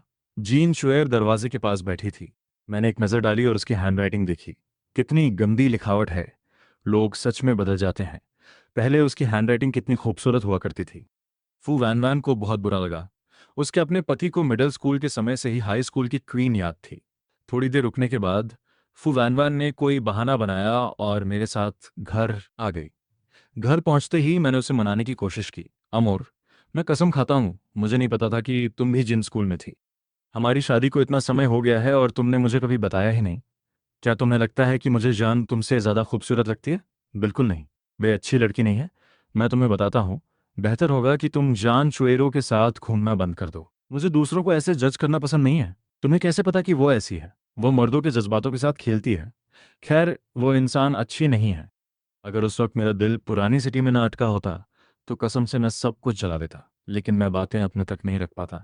रात को मैं बिस्तर पे करवटें बदलता रहा। मुझे नींद नहीं आ रही थी। वैन, अब मुझसे और नहीं झेला जा रहा। मुझे तुम्हें कुछ बताना है, पर प्लीज़ गुस्सा मत होना। क्या बात है? मुझे जॉन शुएर पसंद थी। फू वैन वैन की आंखें फटी की फटी रह गईं। जब वह कुछ बोलने वाली थी, मैंने उसे रोक दिया। पहले मेरी बात सुनो। उस वक्त मैं 8th ग्रेड में था और तुम लोग 3rd ईयर में थे। अचानक उसने मेरे लिए ब्रेकफास्ट लाना और लेटर्स लिखना शुरू कर दिया। तब मुझे लगा कि वो मुझे पसंद करती है। वे लेटर्स अभी भी पुराने शहर में हैं। अगली बार जब मैं घर जाऊंगा तो सब जला दूंगा। वैनमैन के चेहरे के हाव भाव अभी भी गंभीर थे। ओह मेरी प्यारी दी, मैं उस वक्त बहुत छोटा था। इचम असल में वो इंसान मैं थी। मैंने ही जीन शेरो को तुम्हें वो चीज़ें देने के लिए कहा था। एक पल के लिए मैं शॉक्ड रह गया। तो तुम्हें उन लेटर्स के शब्दों और जज्बातों से प्यार था, या उसे एक इंसान के तौर पर पसंद करते थे? बेशक मुझे उन लेटर्स से प्यार था वैन। मैं सिर्फ तुमसे प्यार करता हूँ। वैन वैन का दिल भर आया। ये बुद्धू, क्या इसने लेटर्स पढ़ते वक्त ये नहीं देखा कि साइन किसने किए थे? अशम की कोई गलती नहीं है। सारी गलती उस जीन चुएरो की है जो सिर्फ एक मैसेंजर थी। गुस्से में अपने गाल फुलाते हुए वान वान ने अपना फोन उठाया और उस दोषी को अपने बेस्ट फ्रेंड्स के ग्रुप से निकाल दिया, और साथ ही जीन चुएरो का कॉन्टैक्ट भी डिलीट कर दिया। जब जीन शुएरो ने वह खौफनाक रेड एक्सक्लेमेशन पॉइंट देखा तो उसे लगा कि वह दुनिया के सबसे बदकिस्मत इंसान है। 5 मिनट से भी कम समय में जीन शुएरो को जन जियान से एक मैसेज मिला। तुम्हें पता चले कि क्यों? इसलिए बता रही हूँ। आकिम ने कहा है कि तुम मर्दों के जज्बातों से खेलती हो और वह नहीं चाहता कि वैन वन अब तुम्हारे साथ रहे। जैन शुएरू दंग रह गई। ताकि मुझे पता चले क्यों? क्या मैंने कब मर्दों के जज्बातों से खेला? मैं 27 साल की हूँ और पैदा होने के बाद से अब तक सिंगल हूँ। इकलौता मर्द जिसे मैंने पसंद किया वो विदेश में है और आज तक मुझसे बात भी नहीं करना चाहता। मैं कब से ऐसी हो गई? जब से फू वैनमान ने फर्स्ट फ्लोर के गेस्ट रूम को मेरा अटेलियर बनाया था। मैं शायद ही कभी उसके ऑफिस जाता था। आज वैनमन स्कूल में एक्स्ट्रा टाइम लगा रही थी और मैं पूरी सुबह बोर होता रहा। लंच के टाइम पर फू वैनमन का फ़ोन आया और उसने मुझसे उसके ऑफिस जाकर एक डॉक्यूमेंट भेजने को कहा। क्योंकि मैं खाली था तो मैं ऑफिस में बैठकर थोड़ा पढ़ने लगा। बाहर निकलते समय गलती से मेरा पैर डेस्क से टकरा गया। पास की अलमारी में रखा एक पुराना मेटल बॉक्स नीचे गिर गया। मुझे पता है कि ऑफिस की चीज़ें फू वैनमन के लिए बहुत इंपॉर्टेंट हैं। मैंने सोचा कि जल्दी से इसे उठाकर वापस रख देता हूँ, पर बॉक्स से कुछ चीज़ें बाहर गिर गईं। वे सिर्फ लेटर्स थे। मैंने खुद को उन्हें पढ़ने से रोका। डिनर के टाइम पर मेरा ध्यान कहीं और था। मैं फू वैनमैन से बस यूं ही बात कर रहा था। मेरे दिमाग में बस वही लेटर्स घूम रहे थे। वे किसके लिए होंगे? फू वैनमैन ने सूप का एक कटोरा मेरे सामने रखा। क्या हुआ कम? तबीयत ठीक नहीं है क्या? मैं होश में आया और उसकी फिक्रमंद नज़रों को देखा। मैंने उसे बताया कि दोपहर को ऑफिस में क्या हुआ था। मैंने फू वैनमैन के चेहरे के रंग को बदलते हुए साफ देखा। वैनमैन, मैंने वो लेटर्स नहीं पढ़े। उसने धीरे से कहा। क्या वो तुम्हारे लिए इतना इम्पोर्टेंट था? वैनमैन ने एक पल सोचा। अब और इम्पोर्टेंट नहीं है। मैं बुद्धू नहीं हूँ। अब और इम्पोर्टेंट नहीं है का मतलब है कि पहले वो बहुत इम्पोर्टेंट था। वो उस लड़की को बहुत पसंद करती होगी, है ना? वरना इतना सब कुछ नहीं लिखती। फू वैन वैन मुझे देख रही थी जब मैं अपनी प्लेट में मछली को जोर जोर से कुरेद रहा था। वह खुद को रोक नहीं पाई और हंसने लगी। अमोर, क्या तुम्हें जलन हो रही है? क्या तुम्हें डर लग रहा है कि मैं किसी और मर्द को पसंद करने लगूंगी? मुझे महसूस हो रहा था कि मेरे अंदर का जेलसी का ज्वालामुखी फटने वाला है। फिर भी मैंने सख्त बनने की कोशिश की। किसी और को पसंद करने में कोई प्रॉब्लम नहीं है। क्या मैं कोई छोटा दिल वाला इंसान हूँ? आखिर वे सिर्फ कुछ लेटर्स ही तो हैं। वैसे भी अब तुम मेरी बीवी हो। और फिर मुझे लगा कि मैं सच में बहुत छोटे दिल का हूँ। सिर्फ ये सोचकर कि किसी और मर्द को फू वैनमान का प्यार मिला, मुझे अपने हाथ का सूप भी खट्टा लगने लगा। चिढ़कर मैंने कटोरा और चम्मच छोड़ दिया। फू वैनमान समझ गई कि मैं सच नहीं बोल रहा हूँ, और इसके बजाय उसने सफाई देना बंद कर दिया। वो शांति से खाना खाने लगी। इस दौरान फू वैनमान ने नोटिस किया कि मैं हमेशा अटेलियर में रहता हूँ, बस शून्य में ताकता रहता हूँ और उसके पास बैठने का समय नहीं है। नहीं, ऐसा नहीं चलेगा।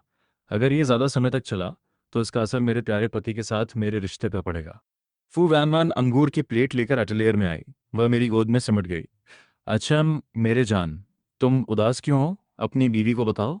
फू वैनवान बड़े लाड से मेरी गोद में दुबक गई। मैंने उसके सिर को सहलाया। कॉन्टेस्ट के लिए ड्राफ्ट अभी तक तैयार नहीं हुआ है। जान, अपना ड्राफ्ट मेरी माँ को भेज दो ताकि वो उसे देख सके।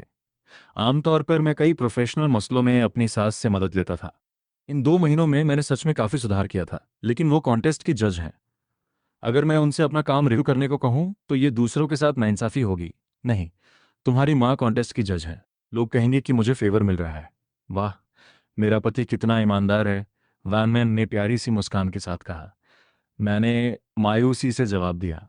मैं कॉलेज के एक साथी को जानता हूँ। सुना है कि उसने अपना डिज़ाइन पूरा कर लिया है और मैं अभी भी यहाँ कलर्स के सैचुरेशन को लेकर सिर खपा रहा हूँ। मुझे लगता है कि मैं दूसरों से हमेशा एक कदम पीछे हूँ। मैनमैन ने मुझे तसल्ली दी, तेज होने का मतलब अच्छा होना नहीं होता। आर्ट को बड़ी बारीकी से तराशना पड़ता है। अगर तुम्हारे पास आइडियाज़ नहीं है तो हम बाहर घूमने जा सकते हैं। थोड़ा धीरे चलेंगे, कोई बात नहीं। तुम्हारा क्या ख्याल है, इस वीकेंड हम हॉट स्प्रिंग्स चलें? मैंने प्यार से सिर हिलाकर हाँ कह दिया। ये देखकर कि मैं बात मान ली है, वानवर ने खुशी खुशी मेरे चेहरे पर कई बार किस किया। ये तुम्हारे लिए नाम है क्योंकि तुमने बाहर जाने की बात मान ली। बताओ तुम क्या खाना चाहते हो, मैं बनाऊंगी। तो फिर अपनी स्पेशलिटी बनाओ, कोका कोला चिकन मिक्स। वह हंसी। तो फिर आज रात तुम्हें भी मुझे इसका बदला रिवॉर्ड देना होगा, समझे? फ्राइडे को जैसे ही क्लास खत्म हुई, हम सीधे कॉलेज से निकल गए। मैं बड़ी चालाकी से कार में बैठ गया। फू वैनवन ने शिकायत भरे अंदाज में मेरी तरफ देखा। अमोर, हम अपना रिश्ता सबके सामने कब ला पाएंगे? जैसे ही मैं ग्रेजुएट हो जाऊंगा हम सबको बता देंगे। ठीक है मेरी जान, बस थोड़ा सा और सब्र कर लो। हॉट स्प्रिंग्स एक लग्जरी डेकोरेशन वाले होटल के अंदर थे। जैसे ही हम पहुंचे, एक कर्मचारी हमें कमरे तक ले गया। मैंने झुककर फू वैनवान के कान में फुसफुसाया, अमोर, तुमने ये सब कितनी सावधानी से प्लान किया है। तुम कितनी ख्याल रखने वाली हो। ये प्रोफेसर चिया का होटल है। मैं अंदर से थोड़ा चौंक गया, पर फिर मैंने इसे सहजता से लिया। कोई ताज्जुब नहीं कि प्रोफेसर चिया का इतना बड़ा होटल है। तो इसका मतलब हमें पैसे नहीं देने पड़ेंगे? अगर तुम रात को अच्छे से बर्ताव करोगे तो तुम्हारा कर्ज हमेशा के लिए माफ़ है। मैं सच में फू वैनमैन से तंग आ गया था। फू वैनमैन, क्या तुम्हारे इस दिमाग में कुछ भी नॉर्मल है? सिर्फ जब मैं तुम्हारे साथ होती हूँ तब मैं नॉर्मल नहीं होती। रात को जब मैं नहा रहा था, फू वैन वैन नीचे रात का स्नैक लेने गई और उसे चुठैननी ने देख लिया, जो वहां किसी डेट पर आया था। चुठैननी को याद आया कि पिछली बार स्कूल के फोरम पर क्या हुआ था और कैसे उसकी वजह से उसकी इज्जत मिट्टी में मिल गई थी। फू वैन वैन, उस फोरम वाले वाकये ने मेरा मान सम्मान सब खत्म कर दिया था। आज मुझे मौका मिला है और मैं इसे खत्म करके रहूंगा। फू वैन वैन ने डिलीवरी ली और सड़क के दूसरी तरफ एक बेकरी देखी, लेकिन काफ़ी देर हो चुकी थी तो उसे थोड़ा इंतज़ार करना पड़ा। पेमेंट करने के बाद उसके फ़ोन की बैटरी ख़त्म हो गई और वो बंद हो गया। काफ़ी देर बाद वैन वैन हाथ में केक लिए जल्दी जल्दी होटल लौटी। जैसे ही वो लिफ्ट से बाहर निकली, उसने बाहर शोर शराबा सुना। वो अंदर देखने के लिए पंजों के बल खड़ी हुई और मुझे दरवाजे पर खड़ा देखा। मेरे बाल भीगे हुए थे और माथे पर एक लाल निशान था। वैन वैन सिक्योरिटी गार्ड्स को पीछे छोड़ती हुई दौड़कर आई। केक ज़मीन पर गिर गया। क्या हुआ मेरी जान? जब मैंने फू वैन को वापस आते देखा तो मैंने तुरंत उसका हाथ पकड़ लिया। तुम कहाँ थी? तुम्हारा फोन बंद क्यों था? वनमान ने माथा से कोड़ा। मैं केक लेने गई थी, फोन की बैटरी खत्म हो गई थी। सॉरी मेरी जान। बगल में खड़ा मैनेजर ऊपर से नीचे तक कांप रहा था। प्रेसिडेंट फू, कोई आपके कमरे में घुस गया था और उसने आपके दामाद हस्बैंड को चोट पहुंचा दी। यह सुनकर परेशान वैन ने मैनेजर को तुरंत डॉक्टर बुलाने का हुक्म दिया। शन, ये सब क्या हुआ? फू वैनमैन ने मेरे माथे से बाल हटाए। उनके चेहरे पर चिंता साफ दिख रही थी। मैं दर्द से करा उठा। मैं अभी नहाकर निकला ही था कि दरवाजे पर शोर सुना। मुझे लगा तुम वापस आ गए हो, इसलिए मैंने ध्यान नहीं दिया। पर जैसे ही मैं बाहर आया, मैंने उस घटिया चतियानले को मेरे बेड पर बिना कपड़ों के लेटे हुए देखा।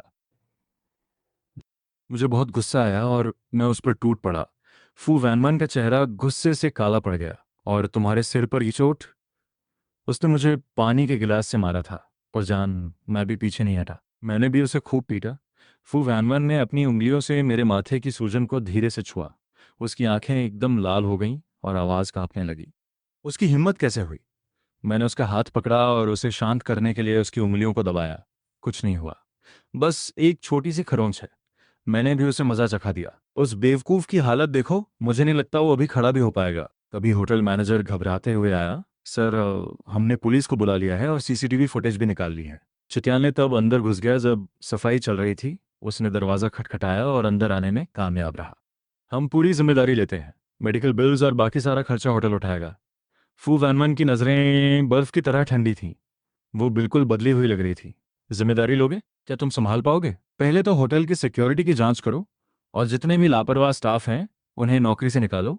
दूसरा, सारी रिकॉर्डिंग्स और सबूत पुलिस को दो। मैं उस पर ट्रेसपास और असॉल्ट का केस करूंगी। मैं चाहती हूँ वो जेल में सड़े। तीसरा, उसे यूनिवर्सिटी ऑफ नंदा से निकालने के कागजात तैयार करो। मैं खुद डीन को जाकर दूंगी। पुलिस जल्दी आ गई। चुटानलाई अभी भी हीरो बन रहा था। उसने कहा कि वो फू वैनवान को जानता है और बस उसका इंतजार कर रहा था। पर मैंने सब गलत समझ लिया। फू वैनवान ने अपने फ़ोन पर सबूत दिखाए और वो तुरंत ठंडा पड़ गया। उसे गिरफ्तार कर लिया गया। डॉक्टर ने मेरे घावों की पट्टी की। सब मेरी गलती है। अगर मैं केक लेने नीचे नहीं जाती या अपना फ़ोन बंद नहीं करती तो ये सब नहीं होता। अरे इसमें तुम्हारी कोई गलती नहीं है, वो इंसान ही घटिया था, ये सब उसने किया, मैंने उसे दिलासा देते हुए कहा। और देखो ना, तुम मेरे लिए केक लाना चाहती थी, मेरा दिल भर आया। वो मेरे गले लग गई और दबी हुई आवाज़ में बोली, केक ज़मीन पर गिर गया। मैं चाहती थी कि तुम उसे टेस्ट करो। मैं मुस्कुराया, कोई बात नहीं, अगली बार हम और ले आएंगे।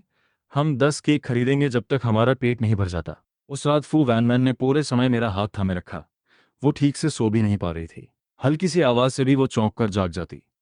मैंने उसे कसकर पकड़ लिया और उसके कान में धीरे से कहा, डरो मत, मैं यहीं हूँ, अब तुम्हें कोई हाथ भी नहीं लगा पाएगा। उसने नींद में ही जवाब दिया और मेरे सीने से चिपक गई। अगली सुबह हम नान वापस आ गए। चुठानले का केस जल्दी सुलझ गया। ट्रेसपैसिंग और मारपीट के पुख्ता सबूत थे। यूनिवर्सिटी ऑफ नानवा ने भी एक नोटिस जारी कर उसे निकाल दिया। उसकी सारी चालाकी उसी पर भारी पड़ गई। बुरों का अंत ऐसा ही होता है। जब चुटियानले का मामला खत्म हुआ तो मुझे चैन मिला और मैं अपने डिज़ाइन कंपटीशन के प्रोजेक्ट में जी जान से जुट गया। फू वैन वैन हर दिन मेरे साथ रहती, मुझे चाय पानी देती और फल छील कर खिलाती। जब मेरे पास आइडियाज़ खत्म हो जाते तो वो मुझे पार्क ले जाती। हम नदी किनारे ठंडी हवा का आनंद लेते और कलर और कॉम्पोजिशन पर बातें करते। उसके साथ होने से मैं बहुत सुरक्षित महसूस करता और मेरे आइडियाज़ और भी साफ होते गए। मेरी सासू माँ को भी पता चला कि मैं कंपटीशन में हिस्सा ले रहा हूँ। उन्होंने मुझे कॉल किया और कहा कि वो मेरा पक्ष नहीं लेंगी, सिर्फ इसलिए कि मैं उनका दामाद हूँ, पर वो मुझे प्रोफेशनल सलाह ज़रूर दे सकती हैं। मैंने थोड़ा सोचा और मना कर दिया। मैंने कहा, माँ, मैं अपनी मेहनत से जीतना चाहता हूँ।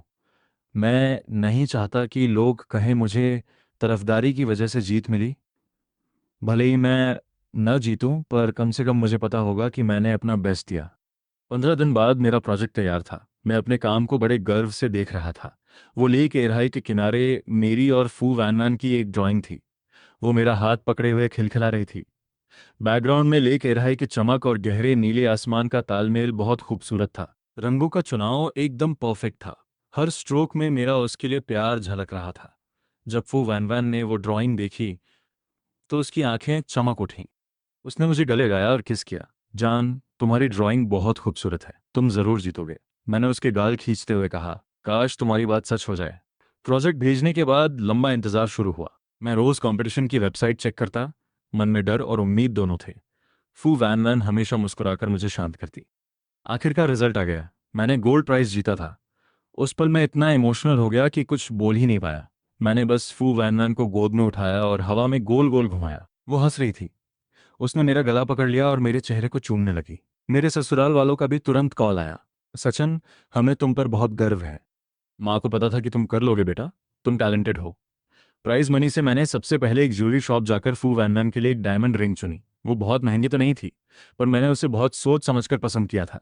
रिंग के अंदर हमारे नाम लिखे थे, सोचन और फू वैनमैन।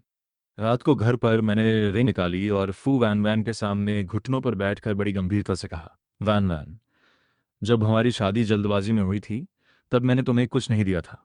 ना कोई प्रपोजल, ना कोई रिंग और ना ही कोई ढंग की वेडिंग सेरेमनी। पर जो मैं तुम्हारे लिए महसूस करता हूँ वो कभी भी महज एक इम्पल्स नहीं था। मुझे एहसास हुआ है कि मैं तुमसे हर बीतते दिन के साथ और भी प्यार करने लगा हूँ। इस जिंदगी में बस तुम ही हो। क्या तुम मुझसे शादी करोगी?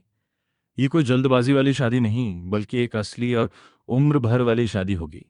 फू वैन वान वहीं खड़ी रही। उसकी आंखों से आंसू बहने लगे और उसने सिसकते हुए सिर हिलाया। हाँ सचिन, मैं तैयार हूँ। मैंने उसके हाथ में अंगूठी पहना दी। अब से यह अंगूठी तुम्हें मुझसे बांध कर रखेगी। इस जन्म में भागने की सोचना भी मत। मैं इस जन्म में कहीं नहीं जाऊंगी। अगले कुछ दिनों में हमने शादी की तैयारी शुरू की। तियाफू बहुत बिजी थीं। हमसे ज़्यादा एक्साइटेड तो वो थीं। मेरी सासू माँ ने खुद हमारी वेडिंग आउटफिट्स डिज़ाइन की। वेडिंग ड्रेस सफ़ेद रंग की थी, जिस पर मोतियों और लेस का बहुत महीन काम था, जिसमें फू वैन मैम किसी परी जैसी लग रही थी। मेरा सूट काले रंग का था, एकदम फिट। मेरे ससुर जी ने वेन्यू और गेस्ट लिस्ट की जिम्मेदारी ली और सब कुछ बखूबी संभाला। मेरे दोस्त भी मदद के लिए दौड़े आए। गोन्जो बेस्ट मैन बन गया। जैन और जियान निमाओ ने हमारा नया कमरा सजाने और मिठाइयाँ खरीदने में मदद की। शादी ग्रेजुएशन के दिन तय हुई थी। यूनिवर्सिटी ऑफ नानिन का कैंपस खुशियों और स्टूडेंट्स की हंसी से गूंज रहा था। और मेरी शादी भी उसी दिन यूनिवर्सिटी ऑफ नंदा के कैंपस में हुई। यहीं मैं और फू वैनवान पहली बार मिले थे और यहीं से हमारी कहानी शुरू हुई थी। शादी के दिन धूप बहुत अच्छी खिली थी और हल्की हवा चल रही थी। फू वैनवान ने मेरी सासू माँ की बनाई हुई वेडिंग ड्रेस पहनी थी और वो अपने पापा का हाथ थामे धीरे धीरे मेरी तरफ आ रही थी। उसके चेहरे पर एक प्यारी सी मुस्कान थी और उसकी आंखों में सिर्फ मैं था। उस पल मुझे ऐसा लगा जैसे पूरी दुनिया शांत हो गई है और मेरी आंखों में भी सिर्फ वही थी। मेरे ससुर जी ने उसका हाथ मेरे हाथ में दिया, मेरे कंधे को थपथपाया और बोले, क्यों बेटा, अब वैनमन तुम्हारी जिम्मेदारी है। अगर तुमने उसे कभी दुख पहुंचाया तो मैं तुम्हें छोड़ूंगा नहीं। गुआनजो ने मंच पर जाकर भाषण दिया और हमारी पुरानी मजेदार कहानियां सुनाई। कैसे मैंने क्लासरूम में उसे अपनी पत्नी बुलाया था और कैसे हम क्लास बंक करते हुए पकड़े गए थे। उसने चौटानले वाली बात भी बताई जिसे सुनकर सब हंस पड़े। फू वैनमान मुझसे चिपक कर इतना हंसी कि उसकी आंखें बंद हो गईं। रिंग एक्सचेंज करते समय फू वैनमान ने मेरे हाथ में अपनी रिंग से मैचिंग अंगूठी पहनी और धीरे से कहा, सोचन, हमारी बाकी की जिंदगी के लिए। मैंने उसका हाथ कसकर पकड़ा, उसके माथे को चूमा और कहा, फू वैन वैन, मेरी पूरी जिंदगी अब तुम ही हो। शादी के बाद मैं और फू वैनवैन अपनी वेडिंग आउटफिट्स में ही यूनिवर्सिटी ऑफ नंदा के कैंपस में घूमने लगे। सब कुछ वैसा ही था, बस मेरे साथ जो इंसान था वो अब मेरी पूरी जिंदगी बन चुका था। कुछ स्टूडेंट्स ने हमें देखा और मुस्कुराते हुए चिल्लाए, हैप्पी मैरिड लाइफ। फू वैनवैन ने भी मुस्कुराकर जवाब दिया। उसने मेरा हाथ पकड़ लिया और अपना सिर मेरे कंधे पर टिका दिया। धूप की गर्माहट और वो पल बहुत सुकून भरा था। मैंने उसकी तरफ देखा और धीमी आवाज में कहा, वैनवन, तुम्हें पता है, जब मुझे पता चला था कि प्रोफेसर चिया ने इस्तीफा दे दिया है तो मैं बहुत खुश था। मुझे लगा था कि अब फिजिक्स नहीं पढ़नी पड़ेगी, पर किसे पता था कि मेरी फ्लैश मैरिज वाली पत्नी ही मेरी फिजिक्स टीचर बन जाएगी। उस समय मुझे लगा था कि यह दुनिया की सबसे अजीब बात है। और अब क्या तुम्हें अभी भी अजीब लगता है? मैंने उसके गाल खींचे और उसे किस किया। मैंने गंभीरता से कहा, नहीं, बिल्कुल भी नहीं, ये मेरी जिंदगी की सबसे खुशकिस्मती वाली मुलाकात थी। इतने उतार चढ़ाव के बाद ऐसा लगता है जैसे मेरी किस्मत में तुम ही लिखी थी। हमारी जल्दबाजी वाली शादी से लेकर मेरी आवाज़ जाने वाले मज़ेदार पलों तक और अब इस गहरे वादे तक। फू वैनमैन के साथ मेरी कहानी एक इत्तेफाक से शुरू हुई थी और अब एक गहरे प्यार में बदल चुकी है। अपनी बाकी की पूरी ज़िंदगी, चाहे बसंत हो या पतझड़, सर्दी हो या गर्मी, मैं हमेशा तुम्हारा हाथ थामे रहूँगा और हम कभी अलग नहीं होंगे। और हमारे गुजरे हुए कल की वो छोटी छोटी बहसें और मज़ेदार पल हमारी ज़िंदगी की सबसे अनमोल यादें बन जाएंगी, जो हमेशा हमारे दिल को गर्माहट देती रहेंगी। शुरू करने से पहले आज का पहला टारगेट सेट करते हैं। इस वीडियो पर 2K लाइक्स का एम। अगर आपको ये जर्नी पसंद आ रही है, अगर हर एपिसोड आपको फील होता है, तो लाइक बटन दबाओ और 2K का टारगेट मिलकर कंप्लीट करते हैं। आपका एक लाइक सिर्फ बटन नहीं, ये प्रूफ है कि आप इस स्टोरी का पार्ट हो। चैनल को सब्सक्राइब करके बेल ऑन कर दो ताकि हर नया एपिसोड, हर नया ट्विस्ट सबसे पहले आप तक आए। और हाँ, आज का सबसे इंपॉर्टेंट मिशन, हर इंसान एक वीडियो को 3 टाइम्स हाइप कर सकता है, तो अभी के अभी 3/3 हाइप पॉइंट्स कंप्लीट करो। ये सिर्फ नंबर्स नहीं हैं, ये डिसाइड करेगा कि नेक्स्ट एपिसोड फुल पावर के साथ आएगा या नहीं। इतनी मेहनत और टाइम लगता है हर एपिसोड में। अगर सपोर्ट स्ट्रांग रहा तो सीरीज और भी इंटेंस होगी, लेकिन अगर रिस्पॉन्स वीक रहा तो शायद ये जर्नी यहीं रुक सकती है, या फिर आगे सिर्फ मेंबर्स के लिए कंटिन्यू होगी। डिसीजन आपके हाथ में है। 2K लाइक एम कंप्लीट करो, 3/3 हाइप फिनिश करो, लाइक और सब्सक्राइब करो और कमेंट में लिखो मिशन कंप्लीट। ये सिर्फ चैनल नहीं, हमारी कम्युनिटी का पावर मोमेंट है।